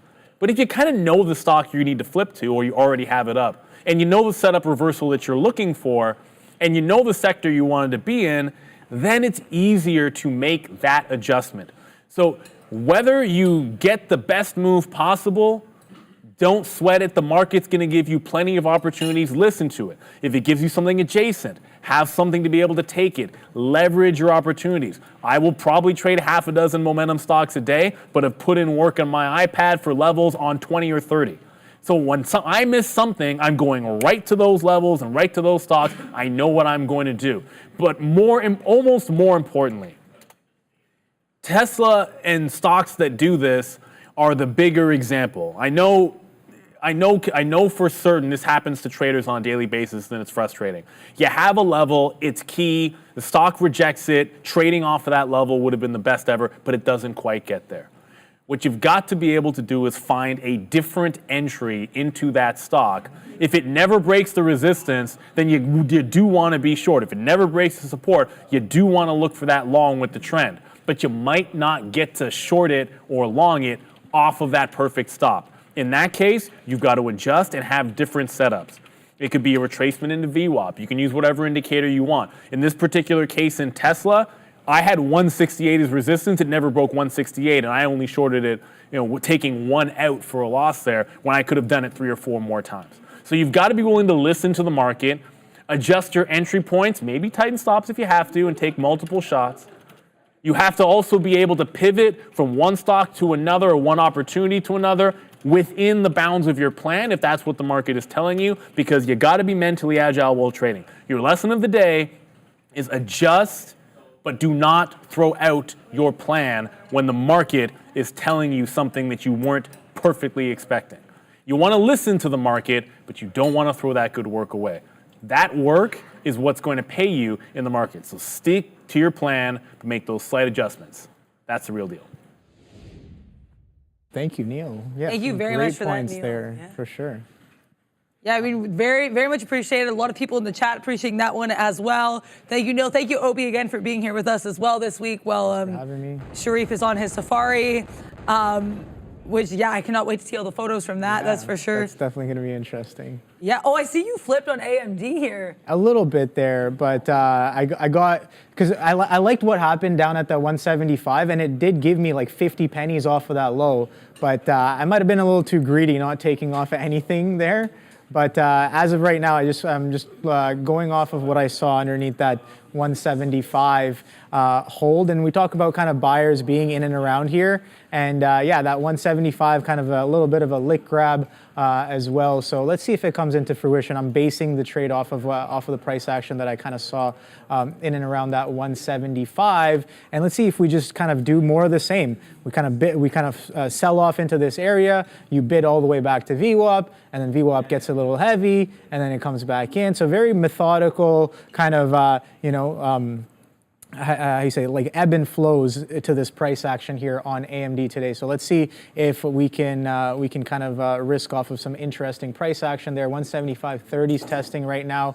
Google couldn't really get past that 153 70s, right? So I was like, okay, well, are we going to go for the breakout right there? We talk about that not really happening in the midday session, and it kind of the sellers kind of catch right back on. You can see that a little bit of a distinct kind of push back to the downside here on Google. Let's see if VWAP kind of holds. I'm more than willing to kind of continue this idea if I see some building happening there. And yeah, just going back to the point that that Neil just made, kind of working that adjustment into the plan if that's kind of the ticker that I'm looking at on the day, right? So I did like the long and didn't have the best prices. But if it's kind of setting up in a way that the long still would be good for a potential push of these highs, yeah, I do want to kind of readjust some of those prices and some of those maybe like perspective, adjust my perspective as to how I might want to take that move now that price action has kind of set up and we made a little bit of structure intraday and what we're doing off of said kind of action there. So. Yeah, I like that. Like the idea of kind of adjusting, having the plan, and then just kind of adjusting and reacting to the markets. I think it's a really apt lesson. What's that thing that you say? Adapt, react, readapt, act. Yeah. A little bit of readaption going on. That's true. Yeah. That's how, from the office there. Shout out to Steve Carell as Michael Scott, because that is great show. Yeah, it's a great show, and I think too that quote, oddly enough to me, does kind of summarize trading to some extent. You do have to react and roll with the punches, as it were, and have a plan, but also be prepared to edit that plan as you need within reason and within your parameters. And so I think that's what, I used to call it scalpulation, when I would have my plan and then scalp out of it as I needed to. I'm trying to call it a little bit less of that and just more kind of have stronger plans to begin with. But still, again, it's the same kind of idea of having that need to adapt, because that is part of trading. But also, I think the stronger your plan is going into it, and I think I really appreciate Neil mentioning that as well. You can't abandon your plan entirely, right? It's just more kind of like editing the manuscript that is your plan. So kind of an odd analogy I just made there, but I really appreciate what Neil had to say, and I think that's a really apt example there as well. Also, I'm in this SPY long. I'm just trying to scalp this, some pennies on this. So we're going to let that do its thing, 21, because we're a nice little support area here. Also, Diamond Realty of Miami. Sharif is in a safari, and I believe Kenya. So that was because people asking here where Sharif is at. But yeah, so there we go. Let us also now talk, though, about trading during the midday. I don't know why I said it in such an ominous voice. But yeah, so just a quick introduction here. When trading during the midday, this is kind of self-explanatory, I guess, but the midday is usually going to refer to the morning, lunch, and early afternoon period of the trading day. So it's usually around 11 a.m. to 2 p.m. And this time of the day is generally a little bit calmer, a little bit more relaxed. And many of the stocks that you're going to be looking at are going to be falling into ranges or previously established support or resistance levels. So I feel like that might also be potentially, I identify a little bit more as a range trader. And I think part of that could come, and I was just actually talking to Obi about this off camera, because the action that you see in the midday is different. So I like range trading because that's a lot more of the opportunities you're going to be getting as you're trading in the middle of the day. Yeah, so the next thing is the characteristics of said midday trading. So just reading off here, volume tends to be a little bit lower during the midday session. We talk about kind of why. A lot of traders trade in the opening session, in the morning session. Now, whether that be due to just them being more profitable during that time of the day, and just focusing their strategies and their playbook in that time zone. Oh, there goes 175 halves on AMD. So here we go, potentially back into VWAP there, mid-sentence. Thank you. But so yeah, different time zones as well. We talk about how on the West Coast, I've heard that I'm learning now that a lot of traders kind of they push their playbook and their strategies and their trading in the morning session, and then by like 8:30, it's our equivalent of 10:30 here, or 11:30. So it's been about 2 hours since the session is opened, and then they go to work right after. So you can see that drop off of that volume in and around that 10:30, 11 o'clock, after that volatility in the morning has subsided like a little bit there. So different reasons for why that volume may or may not fall off. And sure, there can be occasions where the volume doesn't really fall off, and there might be other reasoning to said behaviors, right? Might have a catalyst on the day, might have an intraday news, something like that, that has sustained volume throughout the day, and that's always interesting to watch as well. on the day. So the second thing is action is often slower, right? Due to that lower volume, you don't see as much volatility. You don't see as directional moves happening in the market. I'm just going to get out a piece there on AMD. So you don't really see that strong direction due to the lack of volume. So we kind of use that to our advantage here on Google, kind of not expecting too much. Again, here I might have been a little too aggressive, but the second time I definitely learned my lesson the first time where I was like, well, I was too aggressive pushing for the break. It is the middle of the day session. We're holding a relatively higher low. Should I be looking for a total breakout of that 154, 153.80s from the morning session? Absolutely not, right? So as soon as it kind of slows down, it starts to break trend, I want to get out. Now, I don't know if that's the perfectly right thing to do, but where I am in my trading journey as of right now, I believe that is that's been working well for now. But again, it could take much longer. It's still holding. Maybe if I hold this a little bit longer, we are making relatively higher lows. Maybe it does go and break that 154. But again, the time frame as to where things or how things might happen might be slowed down for those reasons in the midday. Not a lot of participants. You need a lot of participants to kind of move things around. I'm going to get out a little bit more of that AMD right there. But yeah, some of those characteristics of the midday trading session. So yeah, we talk about like strong breakouts in the morning. Can't really expect too much of that. Again, if there's no real volume in the midday session, I think volume is a great indicator to keep an eye on. And yeah, it kind of correlates to that morning volatility. It does tend to have a lot more volume than the midday session there. Yeah, thank you so much for going over that. And of course, some other things to keep an eye on are actually some midday trading strategies to talk about. So one of these is going to be the VWAP high of day break. So this one is one that I am not one that I've tried, but I know Sharif has brought this one to you guys here in the wild on this desk, and he's done it very well. So this trade is, from my understanding, a little bit more common for some of these small cap gappers, and it usually occurs when you've got this stock that ran up earlier in the day, settles down around the volume weighted average price, and then some of these will swoop right back to the upside with a viciousness, with a lot of momentum, a lot of heat behind it. So kind of a little relief rally in the midday. So yeah, that's an interesting one for sure, and I know that's one that Sharif has brought to us. And we can actually see if anyone's seeing any small caps doing this kind of thing today, definitely tag me, because we love looking at the wild examples here on how to trade. And as I say that, I realize the irony of the fact that Sharif is literally in the wild right now, and we are here at desks. But yeah, I mean, honestly, clearly I have, I'm just really fascinated by the safari, I guess. But also fascinating are ranges. And as much as that might sound sarcastic, I really like range trades, so I do mean it. Due to the lower volume, a lot of these stocks will kind of settle into trading within a range. And that's kind of, I think, why I started getting into this style of trading, because I do trade exclusively in the midday, and you do have these kind of more rangy moves in the midday.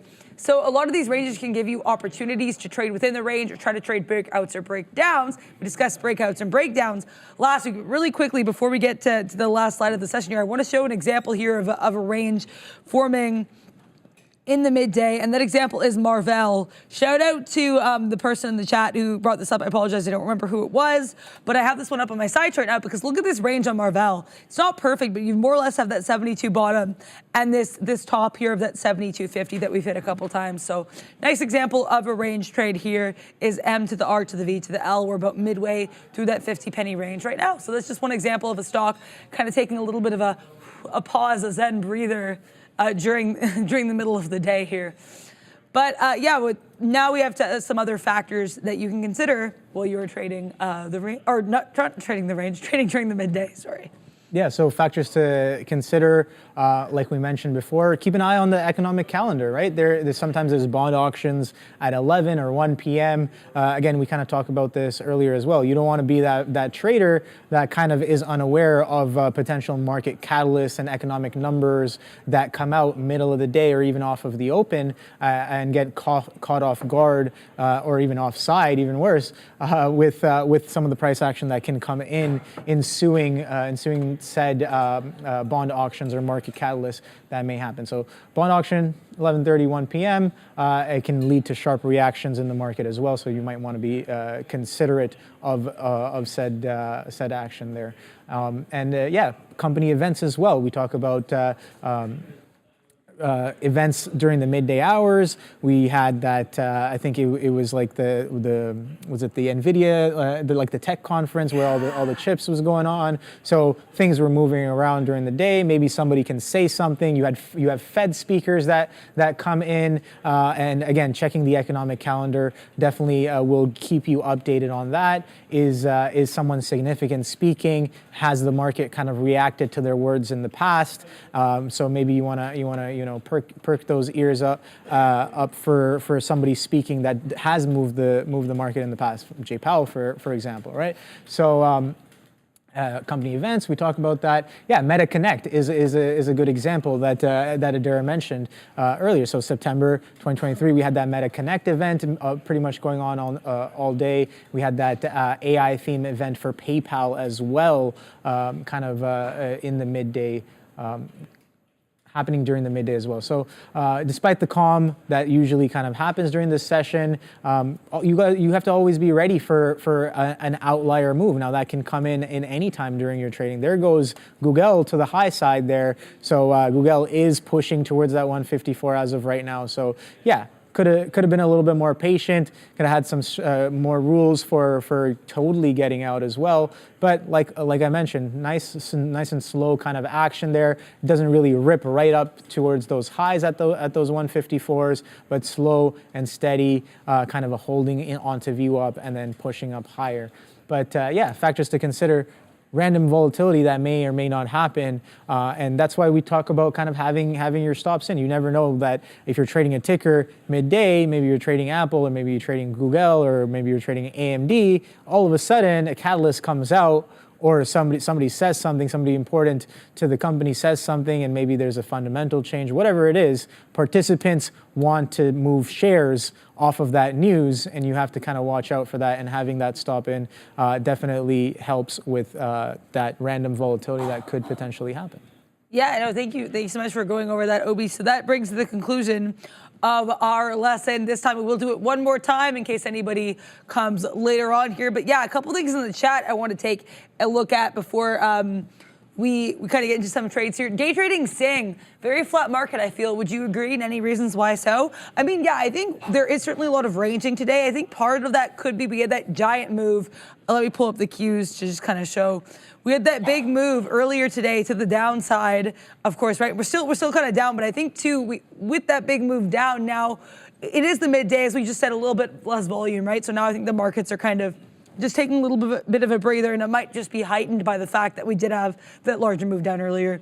I don't know if that's necessarily the best analysis of it, mind you, but that would be kind of my take, is especially given that massive move to the downside right now, the market's just kind of taking a moment to do their Tai Chi, do their yoga, take a breath before we get to power hour. And that's also why I was really excited to kind of talk about time of day this week, because I do think the different times of day can bring some interesting different elements to your trading and really impact your trading diet and what kind of trades you want to take. So I want to look at that example here. I hope that helps. Day trading, saying I do think it could have to do with the fact that we had that massive move down and some stocks are taking a bit more of a breath. And not all stocks are doing that either. Obi just mentioned that big pop up there in Google. Meta also has been a really interesting one. We had that massive move down here at 10, which I know Sean took advantage of for that short. And then now we're kind of curling back up. I was saying earlier too, I think Joanna Brewster in the chat saying that she was playing this one both ways. And I think, like I said, there could be opportunities for both of these, because I took a look at that after hearing that mention. And I mean, I think, we do have kind of curl back up here. We've had higher highs and higher lows, but we've also had lots of bigger movements down in the mix of all of that. So I think there's certainly, Meta's given you a lot more opportunities maybe than the market as a whole. We did, though, recently get that pop up into the SPY, which I was very happy to take 20 pennies out of that. I was planning on taking about 10, like I said, and then I turned around and I'm like, oh my gosh, we're already up here. Swoop, so I got out of that. Please just punch. I just elbowed Trentla again, I'm very sorry. But yeah, I think Frank Jones in the chat saying that there was maybe a bit of a struggle with the SPY at VWAP. And yeah, I mean, I think we are kind of around that 50s area. This was an interesting area earlier though too, and I got involved here kind of at this long at the top of VWAP, which of course didn't end up working out. But I do think there's some kind of interesting level here at VWAP with SPY that happens to come into confluence with this previous area of that 517.40, which is kind of the base of this little VWAP area range. Again, trying to look less at the charts, but I do like to use the charts to help me find the right levels to look at for the book. So with that in mind, what the SPY does here could be of interest to me, and I think is of interest to the market as a whole. So thank you, Frank Jones, for your insight on that. And shout out, of course, as always, to 2004 era rapper Mike Jones. Also, really quickly too, I want to take a look at NXL because GC and a couple other people in the chat mentioning this one. This was, I believe, a little small cap runner. So let's see what he is up to. N to the X to the L. Yeah, I mean, honestly, this is a really nice look. Nexalin technology. Oh, it was granted a U.S. patent for transcranial alternating current dynamic frequency simulation method for anxiety, depression, and insomnia. So it's actually really cool. Transcranial sounds kind of neurology related, so it's a very nice look. And I mean, this chart also very nice look. We do have that repeated kind of little bounce, trampoline action happening off VWAP. Then we get that bounce again, also coming into previous resistance. I love this chart. This 250 area, shoot to the upside, have a couple little wick bounces here off of that 90 MA, and we continue to fly. I think this is a really nice look here for that NXL. In terms of levels, always a little bit harder with these small caps, especially because this one is more or less at high of day. And when you look at the daily, other than a couple days of running here, not much to say in terms of levels, unfortunately. I wish I could give you a little bit more of a read. But I think, it's probably more, I would say less think about this in terms of where you're going to take your profit and more where's your stop loss going to be, right? So, of course, we're not here to give advice, just here to kind of give our look on the chart. I would say, though, if you make a lower low, that might be cause for concern. Right now, though, a little bit harder to kind of come up with clear levels on this one. All you're kind of seeing is upside. Nice look here. I also see that you were looking at the downside with Google. Yeah, a little bit maybe fighting some of that action here on Google, but I will kind of stop out if it pushes further there. But yeah, kind of just trying to get with those sellers, but those sellers don't really seem to be there as of right now. But we'll see. A little bit of an anticipatory entry on my behalf.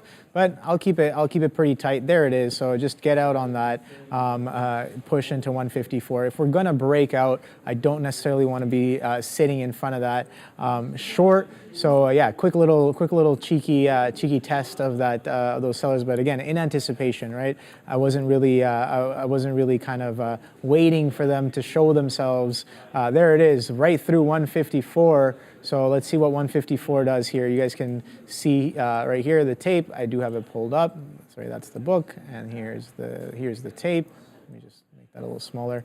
Okay, so yeah, so we just rip right through, right into that 154. So it's a good thing I got out a little bit before that. Let's see what we do in and around here. These are some of those highs from earlier in the morning session, and I guess AMD is holding its own as well. A little bit of a pullback down into 60s and holding, pushing right back up into the 80s. Let's see if we can get that VWAP push that I was looking for earlier. 176 and some change apparently on AMD. Oh boy, there it kind of goes. I'm chasing a little bit there, Dara. Don't go chasing waterfalls, Obi. Yeah, I might not want to chase too heavy there, but I will stay a little bit patient there. So 154 can't really get through as of right now, so I'm watching that. Maybe I coulda, shoulda, woulda been a little patient for that flush off of 154. Can't really print it as of right now, so let's see what we do in and around that 154. I'm more than willing to get back in and see if we kind of take a little breather back down into VWAP here on Google. What do you got going on? I mean, I have a mild amount of anxiety going on. I took a very little itty bitty position here in NVIDIA. We're giving this about $1, and as I say that, it looks like we're going to try to test this. So we got involved about $8.93 and a quarter. We're kind of dancing with it, $8.94 and a quarter right now, not taking it with any viciousness. I want to see what we do here in this closing basis on the 5-minute. Should not have traded this on a 5-minute because I do not really like NVIDIA on the 5-minute. Like I said, I prefer my 1-minute scalps. However, the 1-minute also, up until this move up, was looking pretty similar, right? You had that base of that 890.50. You had that top of that 893 area. Gave you about $1 of wiggle room. So or I guess $2.50. Math, no, yeah, it's $2.50 of wiggle room. So I took this with a small position. I'll be cool if we take like, $1 plus here, but I want to see what we do right now. with that 894. We're rejecting it, so I'm pretty happy. I do not think I'll add to this unless I see a nice hold and reject of that 894, which I haven't really seen. Like I said, small position, just trying to work on seeing things I like and getting involved. Shout out to Frank Boso as well with mentioning this short on NVIDIA. Also, this Tesla. Please this punch. I added to this. This was just like a rustic order I'd kind of had from the beginning because I did piece some of this out at VWAP. I was really happy I was able to get that fill there. I have an order ready to take some of my Tesla out of its Cybertruck here at that analogy did not work. At this 166, at 165.89, we'll have 1 foot out of the Cybertruck. That's a better analogy. We'll continue to be driving Jason Bourne style. I want to see what we do at VWAP. If we reject VWAP, I love that wick down here into 165. I would love to take advantage of that.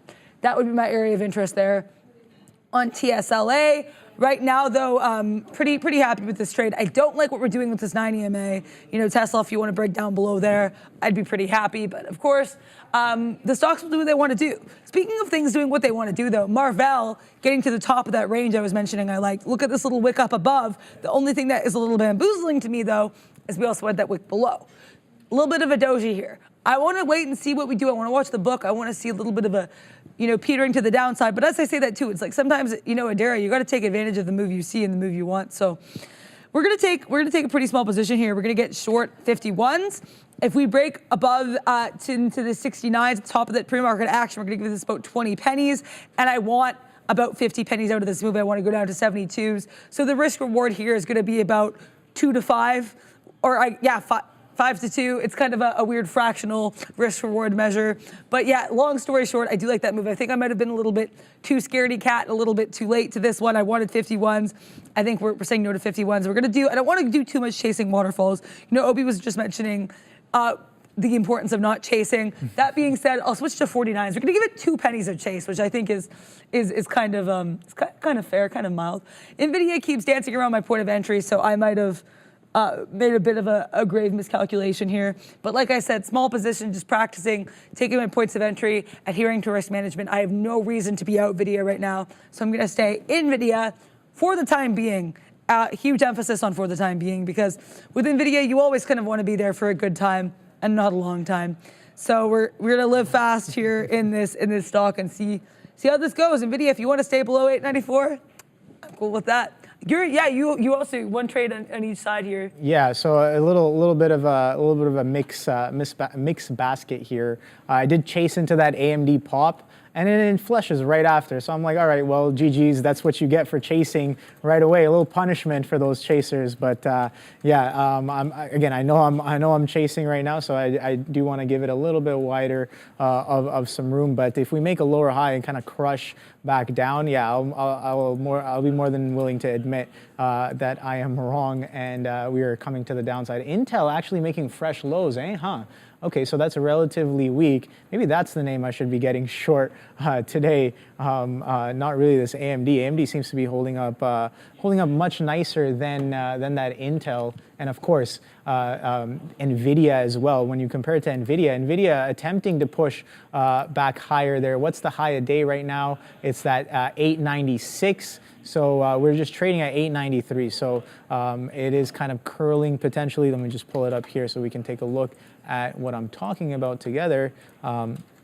here on NVIDIA. So yeah, just take a quick look at that. We are pushing towards that day high. We have been coming from quite a ways though. Yesterday's kind of low is in and around here. That consolidation high from yesterday in and around 904s. So let's see if we can get back to 900 on NVIDIA, or we just chop around in this place here in the 890s. So I'm just patiently waiting for this AMD to potentially come back into VWAP. If it will, I have no idea, but it is kind of holding some of this level here. And again, that reason that I saw off of the 175 lick grab, it seems like that sentiment may still be sustaining there in terms of what bidders might be doing there. So a little bit of a chase on my part there on that push that was very aggressive, and I was like, oh damn, are we gonna break right through 176? I gotta be more patient. Again, we talk about it being the midday. Why am I chasing action that doesn't necessarily belong in the midday session there? That was quite aggressive, and all of a sudden just comes right back in. So I'll give it a little bit more time, see if this base kind of holds, and see if AMD can make its way right back up to that VWAP. And as the market catches a little bit of a curl as well, right? We have a base around that 18.2. We've made a little bit of a higher low and then another higher low here. And these highs as well, relatively higher. So let's see if that kind of comes into fruition. AMD looking a little bit weaker than I'd like it to.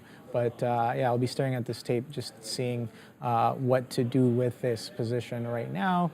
Like I said, it was a little bit of a chase, so I am going to keep it relatively tight here. What do you got going on? Yeah, I mean, I just got out of Tesla because Tesla, yeah, you said that curl, and you were very right. Tesla, I don't even know if this is a curl. Tesla, like, jumped for joy here right off this 90 MA, and I should have been watching for that because we did use that area of support. C'est la vie. I initially, you know, I was going to wait because my initial area I wanted to wait for was that 167. I was not patient. I ended up getting out here, so that might be a bit of a regret. I'm not super proud of that decision. We're still pretty much flat in that name. We were able to take some profit on it earlier, but still, it's like, Adara, you had a plan. Stick to the plan. Now we're kind of curling back down on Tesla. But I think, to me, my bigger thing was, Adara, do you want to wait for this to hit 167 and lose more? Or do you see this bounce off that 90 MA and recognize there might be a little bit of oomph there? So that's why I got out where I did. NVIDIA, though, surprisingly being less of a problem child than Tesla, which is how you know today's been a weird trading day, because NVIDIA has been behaving a lot better for me, which is shocking. I think it was Andre or something in the chat saying that Adara is the most love-hate relationship with NVIDIA. I really do. I love trading it. It is not always kind to me. But the thing is, too, is it's like, as long as you have risk parameters, as long as you have more sense going into it. I mean, for me, for this one, as I mentioned, I was looking at this on my 1 minute, which I usually use for scalping NVIDIA, and on my 5, and I saw stuff I liked on both. That being said, with regards to adapting your plan, NVIDIA is struggling just a skosh here with this 50s level. So we're going to take out part of my position here, going to be about a cool 2/5 of the position. If we get down into this 892.50 area, then we are saving a piece for the dream for that 892 and change. So there we go. Everything is set. The lights, camera, and hopefully some action here for my friend NVIDIA. Jay Lee saying that's why they call it Stressla. Crazy stock, in my honest opinion. I agree with you, Jay, and I appreciate that. I think, too, the thing is, I think, you know, I guess I was bamboozled by Tesla's relative calm as of late, but I think, you know, you summed it up best. It is a bit of a crazier stock, and that is why you call it Stressla. Sebastian's saying the same thing here, so much appreciated. Phony Baloney asking about Meta, and we also have a super chat from Ian Rispetto. Thank you so much for the 199 super chat. Any news with Meta? Pretty strong today. I would concur about it being pretty strong. Although, as I said today, too, I think because it's been a little rangy as of late, although now we're making new highs, I think there's definitely been some opportunities in both directions. But let's find out the news here on Meta, and I'm not seeing anything. Oh, okay, apparently people were watching Meta and Netflix shares. This is at 8:54 a.m. though. Traders were circulating an X post highlighting lawsuit documents filed in May 2023 alleging data swap deal between the companies. Yes, that's definitely not what's giving this one this little push to the upside. I wish I had an answer here for you, Ian Rispetto. I'm going to look and see if there's anything else here on this potential move for Meta. There's some stuff yesterday out of Australia that I do not think is what's moving it today. Yeah, apparently it's just been pretty bullish from what I'm seeing. So yeah, if I see anything, I will let you guys know, of course. So thank you very much for the super chat, Ian Rispetto. But yeah, I mean, right now it's interesting too. We're kind of near that high of day. We made that new high of day, but we do have this topping tail doji here at 493. This is also the area that we did have that massive Kudung earlier that Sean and I'm sure some other people as well were able to benefit from because that was a nice short. Let's see what happens here in this Meta, because I think whatever candles we get here could be really interesting. Like I said, I'm usually a little bit more hesitant to trade this one because of the spread, but the spread is getting nice and narrow here, becoming a little bit more of an inlet than a river, or I guess an ocean. More of an inlet than an ocean in terms of the width of the spread. We're at like 10 pennies or less, so I think there could be some opportunities. I think something's brewing in Meta, and I want all the smoke. Yeah. How are you doing here with your positions? I'm doing all right there. Just it seems like I'm fighting the trend both ways here. That's what it's feeling like. But like I said, I'm gonna stay a little bit more patient and kind of let things kind of work out there.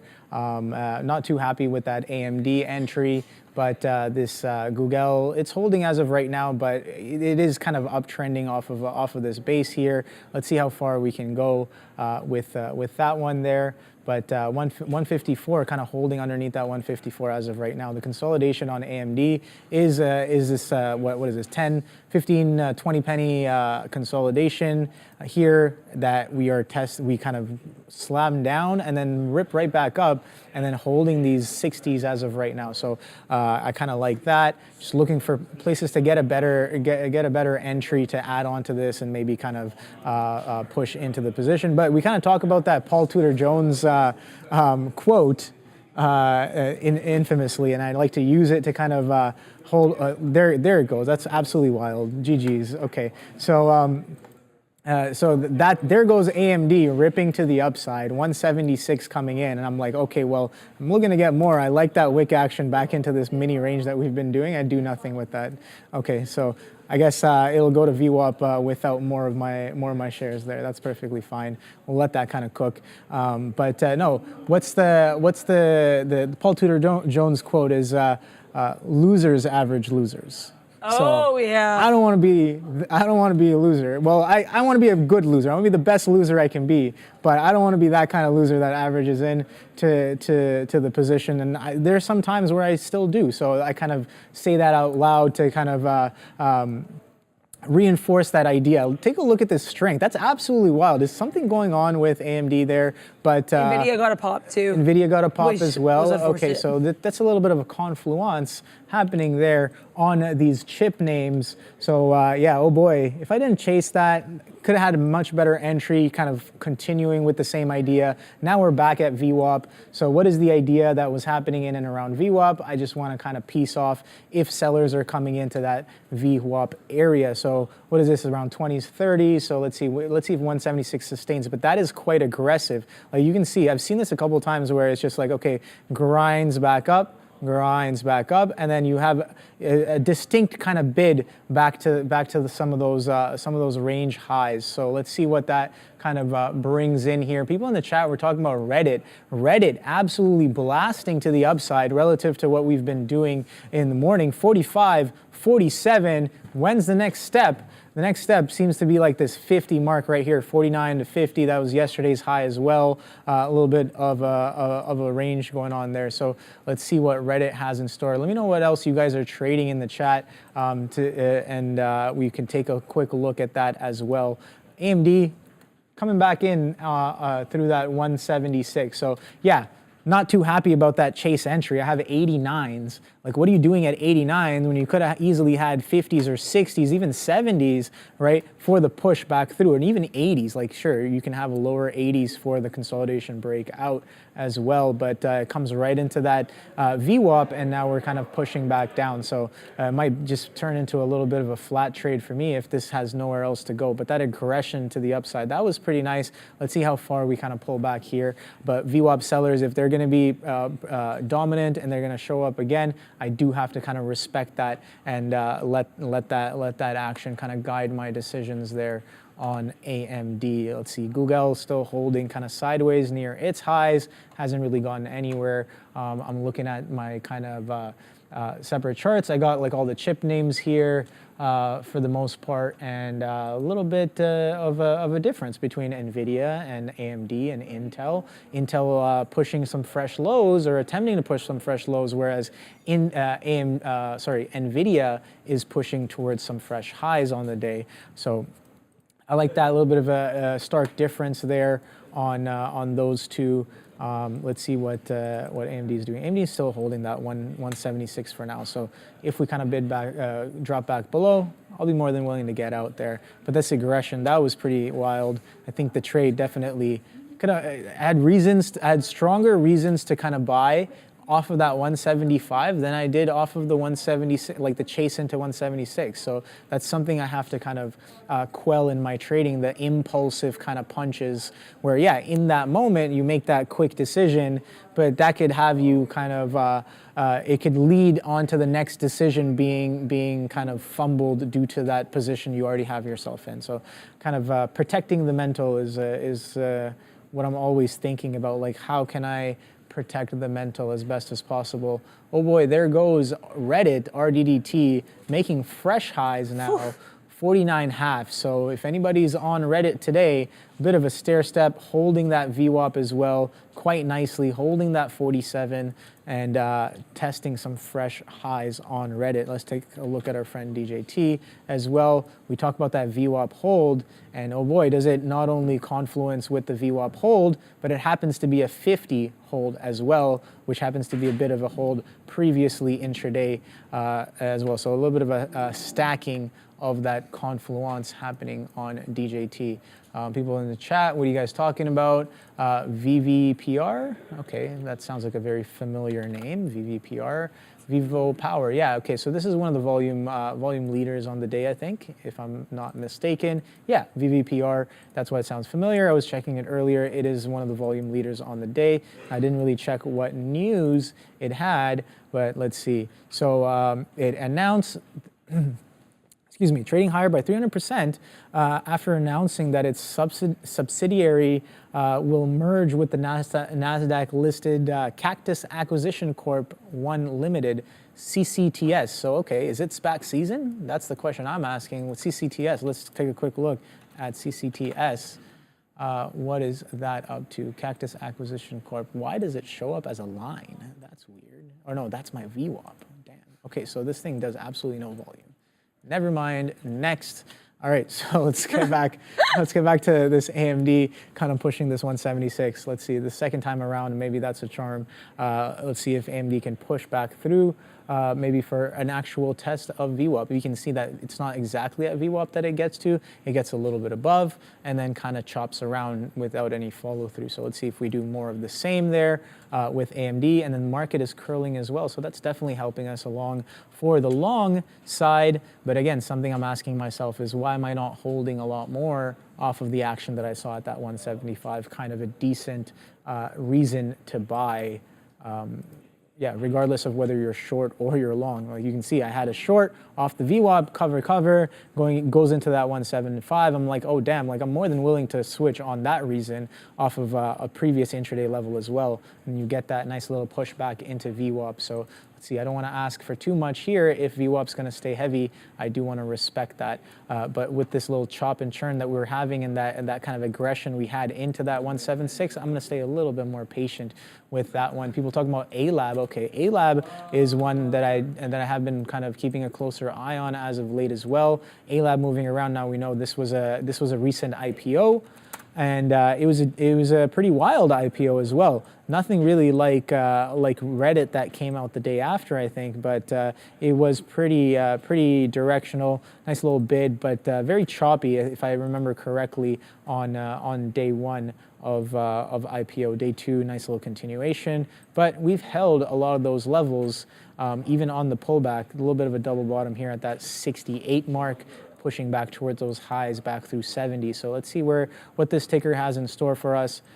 I think that after that kind of flush, can't really get to 100, it gets to 95s, and then you get this nice little kind of a trend to the downside. Maybe we've broken it a little bit today. I'm not the best at drawing lines, but you guys get the point. A little bit of a trend potentially going on there on AAPL happening. So a nice little strength on the day as well, up about almost 6.5 points on the day on AAPL. Tesla, okay, yeah, sure, we can take a look at Tesla. Somebody in the chat asking about Tesla there. I got a line. I don't know where that line is from, but let's clear that up. So, okay, so a little bit of acceleration to the downside here, I guess, off of a little bit of a trend. So this is, I guess the line was this. Yeah, so this was the line, and then I was like, okay, if we come back into here, maybe look for sellers, but that didn't really happen today. And sellers kind of came in right off the open, off of those delivery numbers. So absolutely wild. We're getting a bit of reversion, nice, slow and steady, but yeah, quite an extensive move in the pre-market to the downside, about a 10, almost 11 point flush off of that reference right there. So let's take a quick look. So 10.74, and then how much have we done back to the upside? We've done about 5.2. So almost a 50% retracement of the action that we've had on Tesla happening as of right now. So there goes AMD back through VWAP. So it's a good thing we got right back in, maybe not with the chase, but this was kind of the plan there. Let's see if the VWAP stays a little heavy there. I'll be more than willing to get involved if we kind of push some fresh highs there. We are quite aggressive back to the upside, but like I said, the plan was VWAP, so I'm going to get out at VWAP. Could definitely be doing better, adding some more here on this little lick. I was like, okay, well, I'm going to keep it a little tight there. I'm glad I kept it a little wider than the tight I usually keep it. But it does kind of grab that and rip right through those highs back into VWAP. So I guess we got a little lucky with that one. GG's, on to the next one. What is the next trade? Maybe some more of AMD. Maybe we just maybe if we can find some sellers here, maybe we just do more of the same. And like I said, very methodic action today on AMD, just having some trouble getting back through that VWAP. So if it's there, I'm more than willing to take it. But again, with that aggression pushing to the upside, maybe it is time to push some of those highs, but I have no idea. Let's see what AMD does in and around these levels. But you can see the NQ is pushing towards its high, its level of interest at 18.3 incoming on the NQ. So let's see if that 18.3 kind of acts as resistance, and if AMD has some sellers in and around some of these areas, maybe we make a lower high, maybe. If all of those things come to fruition, then yeah, I'll be looking at the tape to kind of get involved for a churn back down to the downside here on AMD. Let's see, Google. I thought it was relatively strong, bro, but like, come on, like market's ripping up and you can't even get to 154, like, and I'm sitting short as well. So interesting stuff indeed. But what is the next trade? That's what I'm asking. Let's see where Google goes from here. Having a little bit of a struggle underneath this 154. A little bit of a distinct action there. We saw how aggressive and strong sellers have been off of this area in the morning session. I'm just looking for more of the same. If we turn off of this 18.3, maybe sellers will feel a little bit more comfortable pushing into that bid. I have no idea though. I'm just trying to flow with the flow here, Dara. What do you got going on? Gonna be like water, and yeah, of course. You say a lot. Yeah. Like I love that quote from Bruce Lee. There, gotta be like water, you know. Yeah, no, it's a great quote. Sorry, I was trying to get my chair. I'm forgetting how it goes specific. He's like, you put water into a cup, it becomes the cup. You put water into a teapot, it becomes a teapot. You know, you got to be able to crash and flow. And there goes those highs on AMD. Oh boy. Did I sell too soon? But that's perfectly fine. Follow the plan. The plan needs to be better, but at least we followed the plan, so that's good. You were like water there too. You were like, oh, it happened. And keep on going. Yeah, next trade. I like that. Yeah, congrats on AMD. Certainly, you know, AM destroying that one. I think I got AM destroyed. This pun doesn't even make sense here in NVIDIA, which I want to talk about. And then we figured into NVIDIA, which are two phrases you never want to say separately, let alone together. But that's okay. We made it work. I was watching. Initially, my area I wanted to get involved in was that 9 EMA bounce. That's what I was looking for. I typed it in wrong, shockingly enough. No, I'm joking. I have been getting better about the fat finger. I'm trying to be less hard on myself about that. And I have been doing it less. But that, you know, obviously it still happens. NVIDIA just jumped a cool $1 plus here. So that was really what got me in the short. So the thing is, I've said too, I've had issues getting out of stops, especially in NVIDIA. I find like I have some issues with my stops for whatever reason, but, and just getting out of trades in general, I need to be faster. But here's my thing. So NVIDIA, this would have been a fine short had I just gotten everything out here. It's like Adara, you identify as a scalper, you need to be scalpier. But that being said, we're able to scalp out here of this NVIDIA long that we fat fingered into. And I want to make it clear as well, I was still interested in taking the long in NVIDIA. I just wanted a better cost basis. That's okay if we keep bouncing here. And when I say bouncing, I'm going to be trading this off the 1 minute because I like that area better for me for NVIDIA if I want to be here short term. So I had a couple issues initially. I want to reflect on the short because we're hearing how to trade. We're going to talk about trades and our thesis behind it. And I'm not nearly as articulate about this as Obi is, but I'm going to try. So I like looking at the setup. It's like, girl, why did you get short here? I like the range, but also A, it's NVIDIA.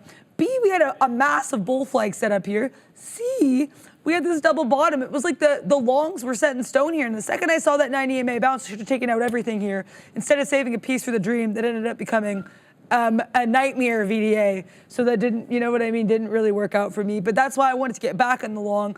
Again, I feel like the difference between revenge trading and avenge trading, other than the fact that some people have said that they're pretty similar words, for me, it's like revenge trading, you're just in there with a grudge. You want to John Wick the stock, or just like, oh, done with everything, let it all burn. For me, avenge trading is like, I have a plan. I have something I want going into it.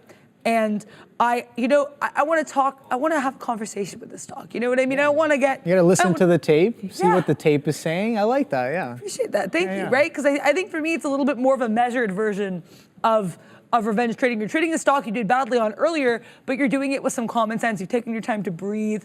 Like I took a little bit of time before I went back to NVIDIA because I was like, Adara, you don't want to get lost in the sauce, to use an Obiism there. But also, I liked it too on the 1 minute because we did have this little rangy action, which is like, I think if you get in the bottom here and you take this like $1, which of course, like I said, didn't go how I was planning on it going just because of that fat finger entry, but I was still able to get out. So please as punch with that. NVIDIA, I am staying away from for now because I don't have any reads on it right now. I have the 1 minute on my side chart. If I see anything I like for a scalp, I'm keeping an eye on it once again. People were mentioning, potential Tesla short here, and I think potential Tesla short coming up to that 168. We rejected here a little bit earlier here at that 167 area. Also, I have to say, I was really proud of my exit on this trade. Did we win with all of it? No, we're about flat on the trade because I was pretty proud. We took some decent profits here coming into VWAP. However, what I want to say about this, though, is my initial plan was to exit at this coming in, I guess where we are right now, because that was that previous area we popped into and rejected. So I said, Adara, if we claim that area with the viciousness, that's where you need to leave. I left earlier. I left about probably 30 pennies shy of that area. Now, initially, I was like, Adara, you left too early. But the other part was like, we had that 90 EMA bounce, which suggested more bullishness. So that's why I had to adjust and get out. And, as Michael Scott of The Office says, adapt, react, readapt, apt. Neil also had a very apt lesson of the day about the same kind of thing, which is reacting, having your plan and reacting accordingly. So this was a plan we had heading into that area of resistance, getting out, but I had to react as well and be like, no, I don't like this 90 EMA bounce. We're going to get out a little bit earlier. I did not stay in Micron and AMD, Elon. I set my Micron stop really tight, so it was that I actually still have it drawn, this 2180 area, which I had because of that earlier resistance. In retrospect, maybe a little bit arbitrary. Maybe I should have, but for me too, the way I looked at it was you had resistance here, we had support here a little bit earlier. I do think there's something here with this level. In the end, if I'd given this 20 more pennies, I would have stayed in and it would have been fine. But my point of entry wasn't great either. And honestly, if I'd stayed in the long, I only now would have been break even. So I had to leave for a reason. I think a lot of that goes with my planning of the trade. But shout out to you, Elon, definitely killing it on those trades there. So that's my take there on that Tesla in the end. Can't be too upset about it. Pretty much flat on it. My best name of the day, which is obviously not saying much, is a little bit of a disappointing week so far. But one thing I like to take when you're kind of down in the dumps, or your P&L is down in the dumps, as mine currently kind of is literally the only way to go is up. It's a little bit depressing to say, but it is true. Sometimes you have to be a little bit Pollyanna about it, a little bit of an optimist, a little orphan Annie, and try to, the sun will come out tomorrow. And as long as you commit to learning and growing, you don't really learn anything when you're kind of beating yourself up for things. I think you learn a little bit more when you try to be a little bit more pragmatic about it. So let's see. Should have taken this Tesla long off that bounce. Didn't. Waiting for some more opportunities. Yeah, for sure. No, I definitely kind of agree with that. But sometimes I find myself in that situation as well, kind of beating myself up in my daily journals. I'm just like, yo, how could you have missed that? That was so clear. It was part of the plan. You got to get better at following the plan. But no, I definitely agree with you. You got to talk to yourself a little nice. It can be a little productive. Again, shout out to some of the guys back on the floor. When we review each other's journals, they're just like, yo, Obi, you gotta kind of cool it, you know, talk to yourself like you would somebody else, like another trader, if you're trying to explain something to them. And I'm like, all right, well, yeah, I guess that kind of makes sense. I can vibe with that. All right, so AMD rips right back through and stops me out. Okay, that's fine. I will kind of reassess that one.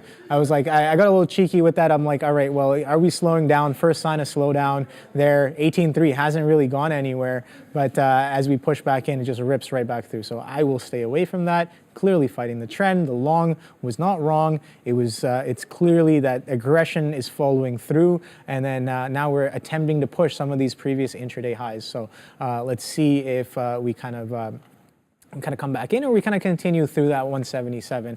I'm gonna stay a little patient there. Don't need to really over trade on the name. The long, I think, might be getting a little FOMO for missing out on this long here. So I gotta stop myself before I cut it up even. I cut it up even further. I got to preserve the profits that we have, as limited as they might be. Just gotta put in those reps to kind of preserve those profits over time. So 177 potentially coming in. All I'm seeing is waves of green and bright green. So people really slapping that ask into that strength there, into 177. So let's see if that kind of pressure continues to the upside through 177, or can I get back in short if we get weak, right? This 18.3 is definitely interesting. I'm gonna continue to kind of wait and see what that happens. Somebody's saying back over 900. It's over 900. Nvidia back again. Let's see. Okay, so it did make it to that 900. Amazon back at that 180 as well. Huh? Interesting. Okay. All right. I see you, Amazon. We talk about the relationship between Amazon and I. So it's a little. I see these moves where, okay, so there was a time where I was pretty much married to the ticker. I would trade it every day, and I would try to. It was still kind of learning process. I know that it wasn't the right thing to do in terms of being consistent, but in terms of just like getting used to, I guess I was comfortable, maybe a little too comfortable. Something I do need to work on is getting more uncomfortable. But I was getting a little comfortable with the way large caps move, with the way beta kind of works, as Amazon being one of the cogs in the bigger machine, right? So that kind of went through that phase, maybe a little longer than some. I'm a slow learner. So you know what, I took my time and kind of got comfortable with it. But when I look back at it, Amazon, I'm just like, damn, like those are some nice moves. And if I was looking at it, maybe I definitely would have had it there and coming up with different, I guess it shows you different kind of price action. I'm like, oh, well, that's part of the playbook. That's part of the playbook. That's part of the playbook. Maybe that's not. But a little bit of FOMO there whenever I do look at Amazon. Amazon looking quite beautiful in terms of its action right here. V-shaped recovery happening. Oops, did not mean to do that. Pull that back. Okay, so a little bit of a V-shaped recovery happening there on Amazon off of a bounce off of 178.38. So nice little flush off of yesterday's low. That 180 kind of interesting from yesterday. So you do crack that, you break it, and then you consolidate underneath it, and we have a leg up as we push for that 18.3. So let's see what we have in store on Amazon, but that is some beautiful price action indeed. Talk about a reversion. More than 100% off of opening prices, but if you include some of these pre-market levels there, we've pretty much done 100% off of where this volume started, where the price action started to accelerate to the downside right here. Boom, boom, boom. What time was that? That was 8:30. So around 8:30, we got that strong selling on Amazon in the pre-market. Nice little V-shaped recovery. Yeah, that is a nice look. I miss you, Amazon. I miss you. Yeah, no, but at least you guys had like an amicable split, right? So it's not like, you know, you guys still like you meet up for coffee. Yeah, exactly. Every now and then we'll have a little bit of fun, let's say that. Yeah. Yeah, right. But honestly, I do see what you mean, because I had the same where I myself had to part from Eli Lilly, and then one time someone was like, "Oh, pull up Lilly," and I did, and it was a great look, and it was very rangy as well. It was the type of trading I like. I was pretty sad I missed it, and then Sharif was like, "Adair, I just have it on your side chart always, and then if there is something you really want, you can have an eye on it." And honestly, it's kind of made me realize as well. it's not that often that Lily actually does things you can get really excited about. So I think it did make me a little bit more pragmatic about our divorce. But same with you and Amazon. Sometimes we get coffee, although Lily's a little bit harder to trade, so we try to get the coffee a little bit less. But all good times. I am short Apple here. I got short Apple here because I did look at earlier, we had the same kind of action. We have this move up into 169, massive topping tail candle, massive downside. I liked it. We get back into 169, then we have this little wick to the upside that we fail, and then we continue to trickle to the downside. I like this look. I think that at least 168.50 is within our midst, within our grasp. I think a piece for the dream would be this one. Okay, this is like 2 pennies apart. We're just gonna say 168.50. I was gonna be like this massively different 168.46, but that's like 4 pennies apart. So if I'm cool with 168.60, I can be okay with 168. Or sorry, if I'm cool with 168.50, 168.46, basically the same thing, right? So potato, tomato. I think it's all the same. I will be adding, depending on what we do here at this earlier little intra-range resistance at 169.15. If we break above 169.30, that earlier area of a bit of a top, that's going to be my stop. I'm trying to give myself a little bit more room for my stops because I have been known for having, or not I've been known, but I'm trying to stop having these uber conservative stops that get me stopped out while the move is still happening. It's just a little blip and then I leave and the trade's still valid. So trying to correct for that a little bit with this stop here in Apple, which is going to be about 30. So I guess more like 25. So given I want to take about 50 cents on this, gives you about 2-to-1 risk to reward. So I'd be pleased as punch about that.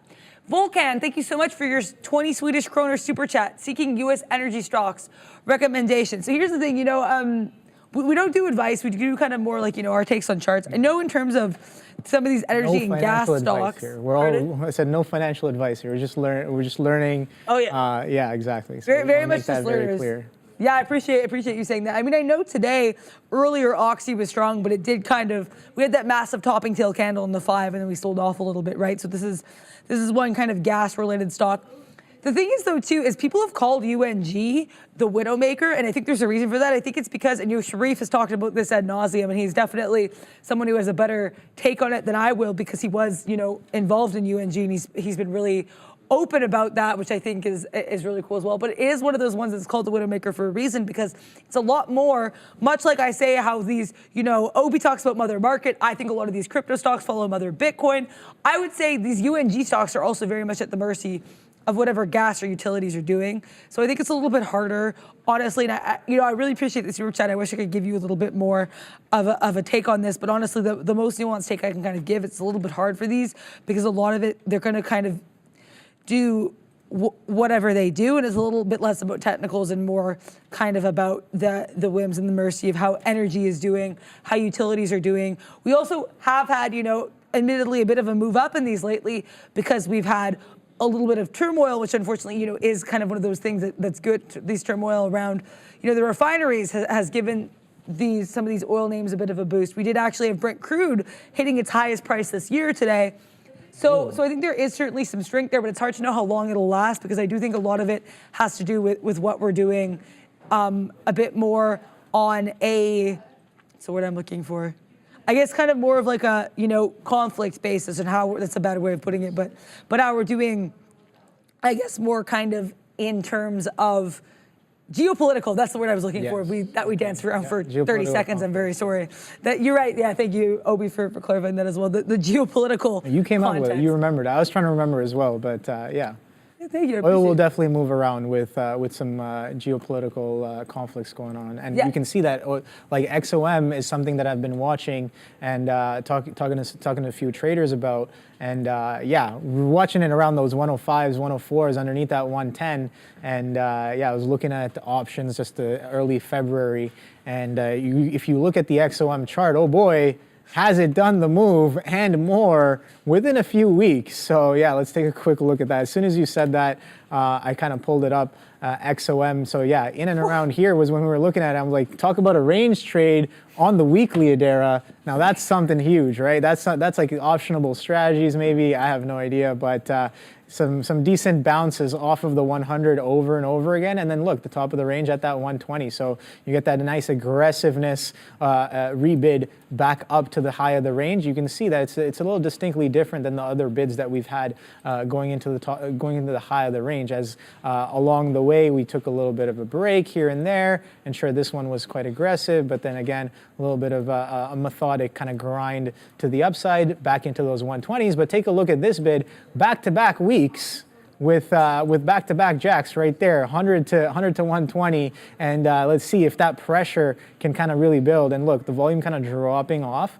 as we push into those highs. Let's see if we get a nice strong volume bar if and when we do break those 120 highs. But definitely XOM, and again, a lot of traders were talking about this over the past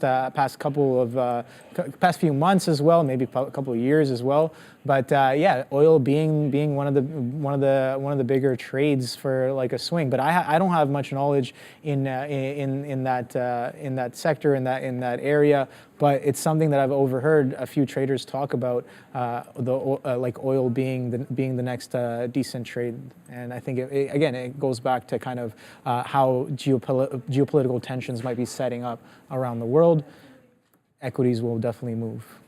Yeah, so thank you very much, Obi, for summing that up really well. So yeah, unfortunately, Volcan, it's a little bit harder to give kind of advice or takes, but I would just say be very cognizant of, XOM, definitely a nice look on the weekly, as Obi said. I think definitely one to keep an eye on, but make sure you are cognizant as well of these geopolitical tensions, and you have, stops and everything set up. That's kind of the best we can give. But I think, Oxy and XOM, both definitely interesting ones to look at. Also, I can't believe it's already 1:20. We're going to do the lesson really quickly one more time. Oh boy, time flies. Oh yeah. Time really flies. When you're having fun? Yeah, when you're having fun, which I think hopefully everybody in the chat here having a great time as well here today. Also, the apple short's still kind of cooking. I also want to mention this because I thought it was pretty funny earlier. I think it was the Skip 8 or someone in the chat saying, because I was saying, the only way you can go is up, and they're like, you actually can go more negative, which is true, which is factually true. But I think sometimes you have to put your sentiment a little bit to the upside. You have to go bullish positivity so that you can find some more opportunities. That was a bit of a long-winded analogy. But now we're going to talk one more time here today about trading during the midday. So some of the introduction to this, the midday, of course, where we are right now during how to trade, usually does refer to the late morning, lunch, and early afternoon period of the trading day. It's going to be around 11 a.m. to 2 p.m. And this is a time of day that is usually a little bit more chill, a little bit more zen, a bit rangier in these markets, because you do have a lot of these stocks falling into ranges or into these previously established support and resistance levels. Also, in the morning, you have sometimes these earnings, sometimes you have these economic numbers coming in at 8:30, things that will give you a little bit of a catalyst, a little bit more of a reason for an oomph in the market in the morning. And then at the close, you've got these imbalances, you have power hour. Midday has none of those. You have a little bit more of a chill time to just kind of hang out in the markets. And the midday, though it can have some volatility, cough, NVIDIA breaking into 900, it's usually a little bit more calm. Yeah, for sure. I think, NVIDIA is a great example of the things that can randomly happen throughout the day. But let's go into the next part, characteristics of midday trading. We kind of cover this: low volatility, low volume as well. Again, volume, I think, is a very decent indicator overall. I really like it as well. So lower volume during the midday session, and that can give you that slow, methodic, kind of just like a chop and a churn, no real kind of action there. Maybe a lot of algos kind of chiming in and around those times as well. But midday, kind of a slower time. Again, why is that, you may ask? People tend to trade the open and then go off to work. We talk about people in the West Coast, the market opens at 6:30 a.m. So by the time you're 2 hours into the opening session there, it's about 8:30, and then people can pack up and go into work quite comfortably in and around that time. So morning session kind of dies off with the volume, and then it picks right back up later on in the day. But most of the volume tends to be right off of that opening range, and that kind of dies off in the midday. So we talk about action being slower as a consequence, and a little muted as well. So if you're looking for a breakout or you're looking for a continuation, maybe not as high probability to kind of look for it in the middle of the day versus kind of maybe off the open, or maybe setting up into the close, or even maybe like a slow methodic kind of grind. You can see how AMD looks like it's working, but then it kind of holds back. It's holding trend overall, and it's slowly kind of making its way. So is it going to get to the top? Is it going to come back in? I have no idea. But yeah, a little bit of a slower action, maybe sometimes harder to read as well. I know for me specifically, like if I'm watching the tape in the morning session and something has momentum, something has volume, and the flow is very directional, it's a little easier to read than the midday chop. The midday chop, you really have to kind of protect the mental and stay away from a lot of the fugazi that's going on the tape. Around the midday as well. So that's something definitely to consider in terms of characteristics of midday trading. Nice, yeah, thank you very much, Obi, for going over those. And also we're gonna go over a couple of midday trading strategies. One of these is one that Sharif has used, and the other one is range trading, which is, we know I'm a little partial towards. So VWAP high of daybreak, this is one that Sharif has taken, given us live here in the wild on the midday. This trade is a little bit more common for some of these small cap gap related stocks, and it will occur usually when you have a stock that ran a little earlier in the day and then it kind of settles for a little bit. It takes a bit of a breather, has some hot tea around this volume weighted average price. And then sometimes after waiting, consolidating for a little bit, these stocks will have this nice little push up towards past up that VWAP level and into new highs of day.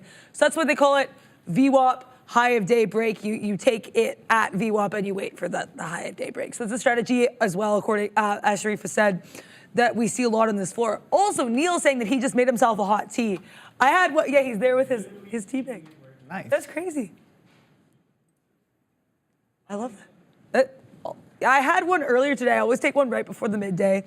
But yeah, I love that. That's great. That's confluence. That's real confluence. Saying hot tea. Neil's got his hot tea. What a funny universe. But also sometimes another thing you'll see in the trading universe of the midday is some ranges. Because you have lower volume, you'll sometimes have these stocks that settle into trading ranges. They'll just kind of ping pong between levels. And that example Obi showed of XOM on the weekly was a fantastic example. Of course, not in the midday, but just an example of how sometimes stocks will settle into ranges. Now, these ranges can give you some opportunities to trade within the range. If you want to take the bottom of the range, short the top of the range long, that type of thing. Sort of the opposite. Go long the bottom of the range, short the top of the range. There we go. And just have some profit takers and stops depending on any areas around the range. You can always do something like that. But there's also sometimes opportunities for breakouts of these ranges or breakdowns from these ranges, which you can actually get a little bit more lessons on. If you go back to last week's How to Trade, we had a whole week on breakouts. So give you a little bit more context there, but just two strategies that you can take a look at here. VWAP high of daybreak and some range trading, but there's also some other factors to consider when you're gonna be hanging out in the midday waters. Yeah. Yeah, sure. So factors to consider during the midday is we mentioned the economic calendar, right? So things can happen during the midday, like economic events, especially the bond auction that happens around 11:30 or 1 p.m. Something you want to watch out for. Kind of mentioned that you don't want to be that trader in a position or offside on a position that maybe you don't have a stop in, or maybe you're not really managing as well, and all of a sudden you have that market catalyst that can come out in the midday. So they can lead to sharp reactions. We've seen it happen with the bond auction over the past couple of months there as well. So again, got to consider some of those factors. Another thing is company events. We talk about how there was Meta Connect, the PayPal AI event, the whole I think Semis had an event there as well. I remember what was the other one? There was when ATVI was trading. There was like a gaming event as well. So all different things that you might want to consider and be aware of if you are trading said names. If there's an event going on, or if there's some speakers that are related to the ticker, you never know what market sentiment might be after, if they say something or after they say something, and that could definitely bring in some volatility and some aggressive action into the ticker that you are trading. So maybe something to consider as well. And also speakers, right? So we talk about kind of Fed speakers throughout the day. If anybody's speaking in and around that time, always checking the economic calendar to make sure, right? And if that's the case, you want to watch out for anybody who has moved the market in the past, just to make sure that you have your risk managed, right? Or maybe you don't even take a trade if those auctions or if those events are coming out and you know from beforehand, right? So there's different ways you can kind of consider those factors and bring that into your risk management when it comes to your trading. But despite there being that calm kind of session during the midday, you do tend to have some periods of volatility that you might want to watch out for when trading in the midday session. Yeah, thank you very much, Obi, for going over that lesson here. So hopefully we got a little bit. It's actually very apt as well. We're talking about trading in the midday, of course, during this midday period. And yeah, I mean, I think certainly an interesting time of day to trade. And like I was saying too, it's interesting because I've exclusively only ever traded during the midday. I think the first day I traded a little bit in the afternoon as well, but pretty much always been the midday. So it's interesting how I think some of the fact that I like ranges might be also partially due to the fact that that's some of the action you get a lot of in the midday, right? So it's kind of adapting to your environment, being aware, and having kind of having your plan based on the time of day you're going to trade as well, which I think is something Opie's spoken a lot about as well, looking at how things like Google especially moved a little bit differently heading out of the morning period into the afternoon. So I think that was a really apt example as well. But you know what's not really moving at all is Apple. This is not Tim cooking. It is not Tim thawing. It is like Tim sitting out and waiting to marinate for a couple hours before it can go in the oven. I don't know, that was a weird analogy. But honestly, the stock is moving really weirdly. This is a 5-minute chart. We've been in this 5 to 10 penny range for the past 25 minutes. Nice. This is my unimpressed face. I am unimpressed, Apple. But I'm trying to be more patient, so I'm not going to leave. I have no reason to leave. I have a little sell opportunity here. I want to add to this position at 169.13. I want to get out if we break above 169.25. And I have no reason to leave right now, so I'm going to try to be patient. We are a cool 1 cent in the money. And now we're back to flat again. So yeah, Apple, there's not, like I said, there's not a lot Tim cooking here, so we're gonna have to kind of push that chart aside right now. Someone in the chat, I believe someone by the name of James, was mentioning Eli Lilly. So let's actually look at Lilly. She's below a milli right now, starts a Lil Wayne, so I will not be trading her. But yeah, I think you were mentioning a potential breakout, James, and I do see what you mean here. We had this earlier high of this 162 area and these generally higher lows. So this is a nice look. We also have a little bit of bounce here off the 90 MA. So I think this is a nice one for sure. I think a decisive break above that 762 area is what you're going to be wanting to look for. Then, of course, breaking up above that 764. We did have this topping tail candle. Of course, though, it is worth noting, a little bit harder to judge these moves when you have a little bit less volume. But we are, honestly, for Lilly, even this volume's not bad. Lilly's had volume I've seen at this time of day, like 500,000. So we're just shy of 1 milli, not a bad look at all. I think we have to have this move up to the upside. And you are saying, you could say like the Wolf of Wall Street, I am not leaving Apple. Yeah, I haven't seen that movie in a really long time, unfortunately. So a good movie? Yeah, it's a really good movie. I have not seen it in at least a couple of years. So, but no, I appreciate that. It's always a fun reference there. We're not the Wolf of Wall Street right now. We're like probably like a timid raccoon trying to get, not timid, we're an aggressive raccoon trying to get these some pennies here in Apple. So kind of a weird analogy, but yeah, just trying to get what we can get here. Also, Elon mentioning AMD, you're also involved in AMD here, so yeah, I think I'm curious to hear what you have to say. A little bit there. Getting a little chopped up. I did say I was going to kind of leave it alone there, and I am kind of not doing that, so not the best, but I'm getting a little enticed by what kind of the futures are doing here. Actually, maybe a better vehicle to take this move might be SPCE. If AMD is going to kind of chop around and wick me out a couple times there, maybe a little bit more tamed action on that SPCE as well.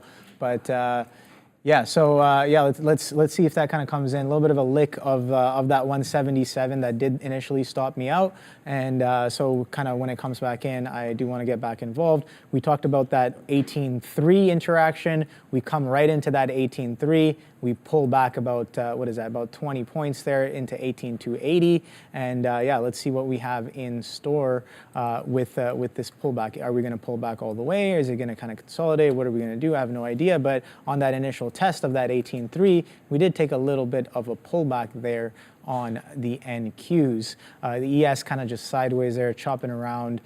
So this Google might not be in it for too long if I'm going to time out of that trade. It's kind of coasting a little sideways near some of these highs there. So I don't necessarily want to stay involved with it for too long. If we kind of come back into that 18.3, I will piece out of that trade, as well as the AMD. Again, don't want to pay too much for some of that information there. So let me know what you guys are trading in the chat. We can take a look at some of those names. Let's take a quick look at what some of these volume leaders on the day have been up to. So we were talking about VVPR earlier. Let's see what VVPR has been up to. If I can pull up. Okay, so let's pull it up on the 3-minute. I do like the 3-minute. Okay, so still holding its highs there on VVPR, so it's been kind of uptrending with a bit of a catalyst. What's you know what, the name from yesterday? I think it was CXAI. Yeah, this one had actually news with Google, a bit of a large cap association trade happening on day one, and coming in today. It doesn't really hold up any of those mid to end of day prices, and we're trading well below some of those prices there.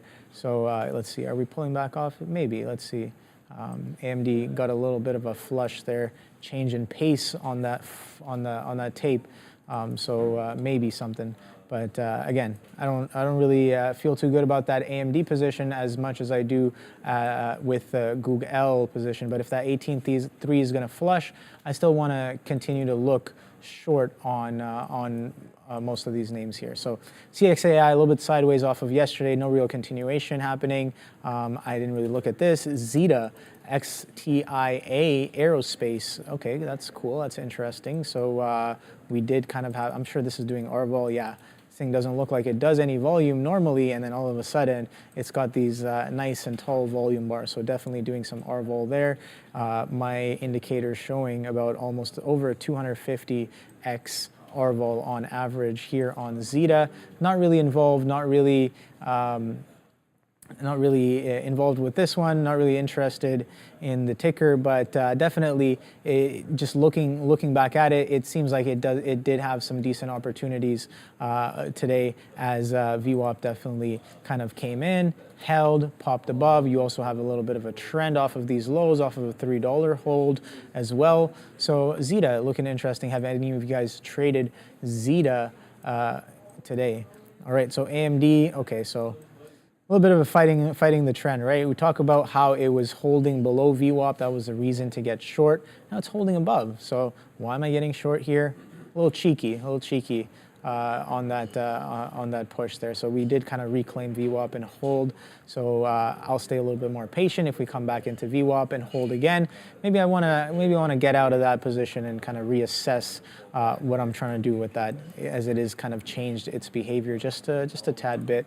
But if the market kind of pulls back decently, I think that a little bit of room here above VWAP doesn't necessarily mean too much there. Don't want to get anchored to that VWAP too strongly is what I'm trying to say.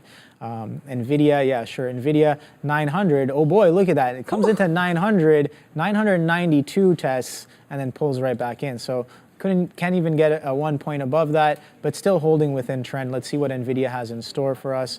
Maybe some pullback down into VWAP if it'll kind of break this trend that we've been doing on the day here.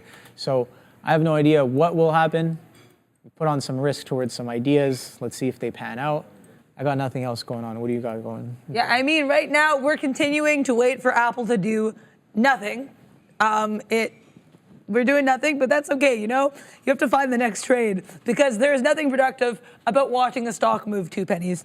So, or watching a stock in general, you know, and that's something I really appreciate Neil said as well here. Like, you know, You can't, just staring at the stock does not make it go any faster. So trying to take my mind off of that. Happy with this Tesla short, which we'll chat about post-haste. But right now, you mentioned NVIDIA. I looked at NVIDIA. This 1 minute chart range. Wow. I want to get involved here at the base if I can. Around that 895 area, we just got filled. Perfect. If we break kind of below into this, we're going to give this about 50 pennies here. I will be out. If we break above, though, I'm looking to take profit. We're going to give this, we could maybe give this to 897, but I am not that ambitious, and NVIDIA is not that generous of a stock, so we're not going to do that. We're going to give it about $1. So there we go. Pretty small position here. Again, just trying to practice, seeing things I like, getting involved. I don't love us ducking underneath that 9 EMA. That is not a look that gives me a lot of faith. But again, we're not trading based on faith. We're trading based on things we see. We're trading based on technicals, and we're trading based, and I think, like I said, too, I'm trying to get a little bit more of a trading instinct. My instincts are not perfect, and again, I'm going to talk about that Tesla short in a minute. But I think, sometimes if you see something you like, you have to try, right? So I'm going to try. We're going to see what we can do. A scared trader is a deficient trader. Obi just mentioned as well, sometimes you have to put on some risk. So again, still in the sim here. But like I said, I do need to do that compliance test because I am interested in going live. I want to be a little bit more consistent too, right? And I have noticed that I tend to do better when I'm a little bit scalpier. We're going to be getting out of this NVIDIA. And I think with that in mind, it's like, then why am I not just sticking to scalping? So that's what I'm trying to do more. And with that in mind, let's talk about Tesla. We're going to switch back to the 5 minute. I'm printing this off the 5. So I like this area too. Initially, what I said with regards to instinct is initially my instinct was to try to go long here because I was noticing for a while we were kind of hanging out at the 75 level. I said there could actually be a potential long here off this level, but then I said no, Adara. We're below the 9 EMA. We're more stagnant than anything. It's not like we're charging for a long. We're pretty stagnant. I get involved. The most this gives us is like I think 82s. We got in at 75s, right? So it was about 7 cents against us. And then we continued to fall. So I was pretty happy in this case. I didn't go with my instinct. I went with I was going to say I went with my gut, which would actually be, pretty redundant in the same thing. But no, I actually went with what the chart was telling me. And I said, Adara, we did have this big curl down here earlier. There is clearly some resistance at this 165, 176.55 area. So why are you charging into this? Instead, look at the fact that we're under that 9 EMA, take the long. Happy I did. We did get out of NVIDIA there. Happy I got it where I did, but I'm also happy I tried. So there we go. Hopefully bye-bye Tesla here down to the downside. Again, not hopium, just looking at Tesla take this little stutter step to the downside with the Cybertruck hopefully driving down the hill there. That we lost that analogy somewhere, but that's okay. Apple, I'd love to report on, but it's still doing nothing, so I won't. How are you doing? Wasn't that Nikola with the truck rolling down the hill? Oh yeah, that was a literal Nikola. Yeah, that was literally Nikola. How they were like, oh, we've got EV trucks now. They just roll it down a hill, and then people eventually find out. That was a beautiful short if there ever was one. But yeah, so we're kind of fighting a bit of the trend here on AMD. I'm watching that again, kind of basing off of what NVIDIA might be doing. NVIDIA is pulling back, but AMD not really. So if it's not really going to follow in step, I'll piece off of it. I don't want to get too chopped up. I do think I am a little over trading this name already for my liking. So maybe a little step back and reassess, and so it's almost 2 p.m. So we're getting closer to. There we go. We get stopped out once again off of that push in on AMD, and I'm gonna piece off of that one. I'll actually take that name off my screen for now, and maybe go back to it a little later. This is definitely over trading. Sure, the move can come right back in. I could have missed it. I can take this ticker off my screen and then it just goes down to 176. But the fact that I'm chopping myself up on it and a little bit of over trading, just want to take that off my screen. Maybe move over to a SOX L, like I just mentioned a little earlier, and take a little bit more of a tame move if I am trying to trade with the sector here. So NVIDIA taking a little bit of a pullback as well. So this is what I was looking at right here. So pulling back into these previous levels. How far can it go? I have no idea. But let's see if we get that little bit of a reflection in sentiment on SOX L. So SOX L, VWAP's been heavy. It hasn't necessarily broken through VWAP yet. But look at this. Take a look at this kind of grind sustained up. back into VWAP. That 45 looks interesting as well. So I'll stay a little patient here. Let's see what we got in store. NQ just sideways in and around 20 points below that 18.3. So let's see what happens with that. Ponzi Fund is saying 500 easy. What are you talking about? 500 for what? Is something pushing a 500 level? I'm curious to know, because that's always interesting. We saw what happened with NVIDIA when it broke out of that 500 range as well. Wong family saying AMD is the new AI darling. Yeah, maybe, who knows? But NVIDIA for sure is an AI darling, as it is kind of leading the sector there. But SMH kind of sideways as well. We did kind of reclaim VWAP. So why am I still trying to push the short if we kind of do this with VWAP after we've been doing that with VWAP? A little distinct change in behavior. I asked this question, and then I still went short. Not the best thing to do. Got to respect yourself, got to respect the market. That's something I'm getting better, or trying to get better at a little bit every day. So there goes AMD pushing towards some fresh highs. High a day. Not really high a day, this high of this initial kind of bounce there, 177.60s. So that's kind of where sellers got a little aggressive there. So let's see if these bidders that have been happening off of this 175, when they meet up with some of these sellers that happened at that 177 half, see what goes on the tape there. It might be a decent little battle, might be something interesting as well. Yeah, no, I need that like on a sticky note taped to my computer, that respect yourself, respect the market.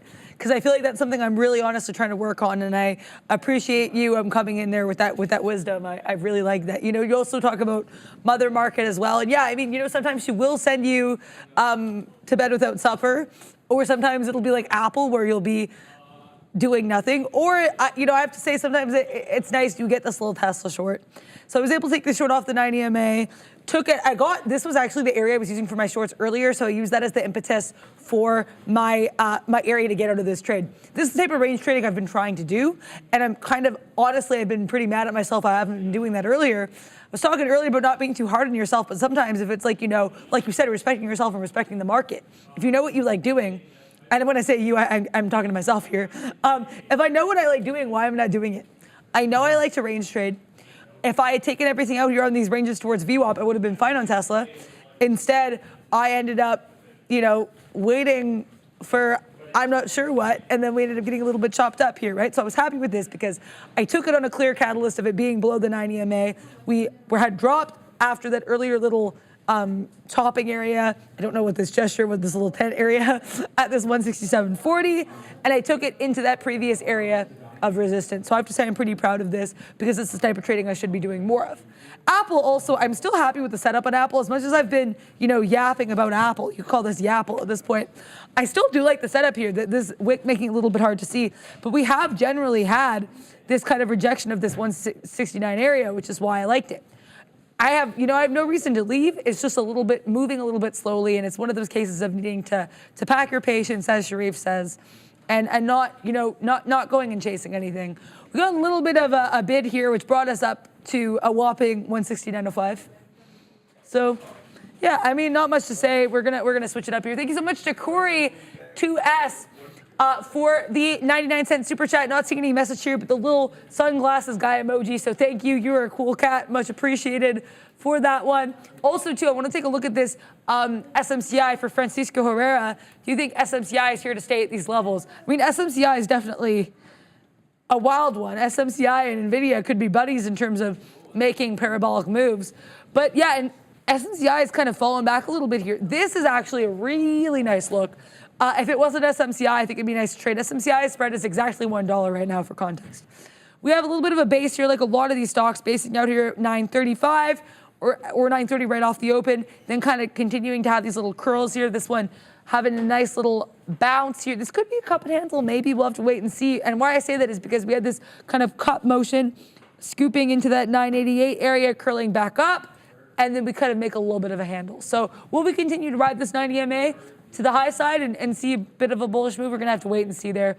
But right now, I think it's certainly an interesting look, and I think SMCI, if we go to the daily to get a better sense of the levels, I think too the fact that this one hasn't fallen further after its big parabolic move, I think says it says something. You can see here when we initially got this pop up into new all-time highs, January 19th, continued this steady climb. The thing is too, is much like NVIDIA, as much as we associate it with being parabolic, it did have a little march too, right? Like we did have a couple of days where we were just kind of, not a couple of days, a couple of weeks here, I guess, we were just kind of calmly making this move down. We sell off a little bit, but we bounce right back up. So I think to me, the thing with SMCI is it hasn't run every single day. We've had a little bit movement like a normal stock. It just is crazy to think about how we've more than tripled this year. So I think the context of it is the same, but the way that it actually is moving when you ignore the dollar amount actually seems kind of stable. And I mean, obviously I'm still very new to the markets. I don't know how this take is with people who have more experience, but I think when you actually look at the chart and ignore the numbers you have on the side here, it does just kind of look like a bit of a bull run. That being said, I want to see what we do at 1050 because I think that was an area of support earlier and previously resistance coming back into resistance. I don't want to say head and shoulders, but I do because this armpit's a little bit higher, but I do think there's some kind of interesting level happening here at 1050. Yeah, no, I definitely like that look, and it kind of goes back to what I've heard Michael Noss say about price action and the nature of the markets, the fractal nature of the markets. Yeah, it's just kind of like if you took off the prices there and you just looked at the candles, and like I like to do this a lot. I'm like, yeah, sure, I would potentially trade something like that. Maybe not specifically that, but if I see like some action, I'm like, all right, well, I wish I had some more risk to take that move because the move is there, the trade is there with the way the pattern or whatever is setting up with the confluence and everything. But yeah, price not necessarily always a huge factor when it comes to price action, which I do think tends to be a little what's the word? I just lost words. Thanks, Jag. Yeah, I totally lost my train of thought there. Oh, sorry. Yeah. Yeah. Oh, okay. Yeah. It looks like the train of thought, unfortunately, was a little bit. I'll come back to it. No, let me know if you remember. Yeah, no, it's some. Jag was enjoying the way that Obi says confluence. That was happening there. Head and shoulders, price action, fractal nature. Yes. So yeah, it's a lot of time. So like in NVIDIA will set up, and that's how I'm kind of starting to think now. I'm like, okay, well, if NVIDIA is looking like it's going to break down, where can I take that move? Maybe on SOX, SOXL, SOXS, or maybe something like AMD or Intel, or like if it's a sector move, my system should be straight away switch over to an ETF. And one of the chip ETFs, and maybe take the move there, as it could do a similar kind of move. Sure, different prices, maybe slightly different action, but overall, bigger picture, kind of the same thing. So I like that. I like that look there on that. Fonzie saying gross the armpit. Yeah, well, you know, it's not always the head and shoulders sets up perfectly. Sometimes you got a little shoulder. Maybe one of the shoulders is like disjointed. You know, it's misaligned or something. You know, but the concept is the same, right? Like, what is a head and shoulder pattern? Right. This is what my opinion on candlestick patterns is what it is. But like, what I like to ask is like, what does that mean? What does a head and shoulders mean? It's like, all right, well, you had some strength. Or if we're looking at head and shoulders like a normal head and shoulders, you have some strength. Price can't really get through. It struggles to get through. You make a low, and then you actually break that high, that consolidation or whatever it is, the left shoulder. You break it. You attempt to push with volume, and then you kind of come right back in. And then the second time through, sure, you don't have to reject that same shoulder from before, but it's that same kind of price starts to give you some trouble there, and then maybe you get that flushed out. And I think that reminds me of something that damn, I'm forgetting his name. One of those. Okay, so we did get stopped out on Google on that push through that 154. So I am gonna get out of that one and reassess as well. But what was it? What's the book? I'm forgetting the author of the book. Something about a trading psychology. Damn. Okay, I will remember the author's name, the psychologist's name when it comes back to me. But he's always talking about how something that stands out for me is that patterns are something that repeat and they reoccur in the market. But the result that happens off of that pattern is random.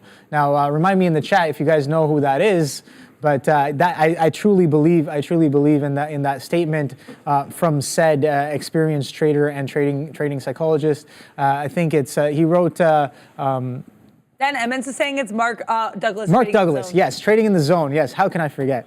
But yes, Mark Douglas says that, and I really vibe with his teachings when it comes to kind of the perspective and the market psychology. Yeah, Mark Douglas, great set of material. Again, he has a few lectures on YouTube that are pretty awesome, and 4-hour sessions from like old kind of seminars that they've had. Great watch. I need to check that Good out. perspective. Because I've heard a lot of mentions of trading in the zone. Festif in the chat also saying Mark Douglas. So yeah, this is something I need to check out because it seems like it's certainly a really valuable opportunity to learn here. Also, another shout out to Dan Emmons here, mentioning these comments from Feds Daily saying that 3 rate cuts this year is reasonable baseline. Thank you for putting that one in the chat. Also, some other comments from Feds Daily coming in on my Benzinga. Shout out, of course, always to our sponsor, Benzinga. Feds Daily says economy is solid, says steady in the boat is the mantra. Interesting. Feds Daily says we're ready, policy rates at a good level, more work to do before she's confident in the path and doesn't want to adjust policy to every data point. You need to step back and assess. So a lot of Feds saying the same kind of thing, being pretty, pragmatic, a little bit evasive on potential rate cuts. But I think interesting look. They're definitely saying that 3 is the possibility there, but it's not a promise, she says also. So good to know. Also, there was somebody here mentioning Amazon. I think it was Joe Schmo mentioning Amazon. Of course, I am not the Amazon person on this desk, but I do think that there is some interesting chart action on Amazon, so we'll take a look at it if I may. I think we had these nice kind of pseudo VWAP bounces earlier, bit of a range actually too, and I'm kind of kicking myself in this is before the midday. Never mind. I was like going to be kicking myself for not noticing this earlier, but we had this pseudo bottom here. 179.47, almost coming into confluence with VWAP. You had this double top of that 180 area. We tried this bottom one more time. Then we swooped to the upside with the viciousness. Now, though, we're seeing a little bit of coiling. I don't know if this is going to be a top because I think it seems more to me like Amazon's kind of preserving some energy for its last big push to the upside. It's like taking a little, pull it over the car in the shoulder, taking a bit of a nap and preparing, getting some coffee, maybe preparing for the next move up. Because we are kind of consolidating around this 90 MA. The one thing too, though, to keep in mind is we're slightly negative on the day. We're kind of near that pre-market high. I think Amazon will need a lot of juice in the tank.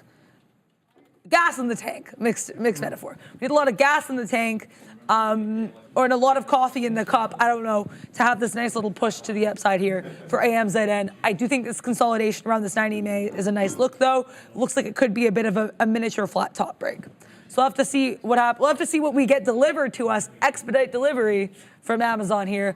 Also, what is Apple delivering? It's nothing. This did not pan out. It did a whole lot of nothing. We're flat on it. Like I said, I don't trade after the midday, so we will probably be getting out of this wherever it is when the midday ends, which I am guessing will probably be around 169. But you know what?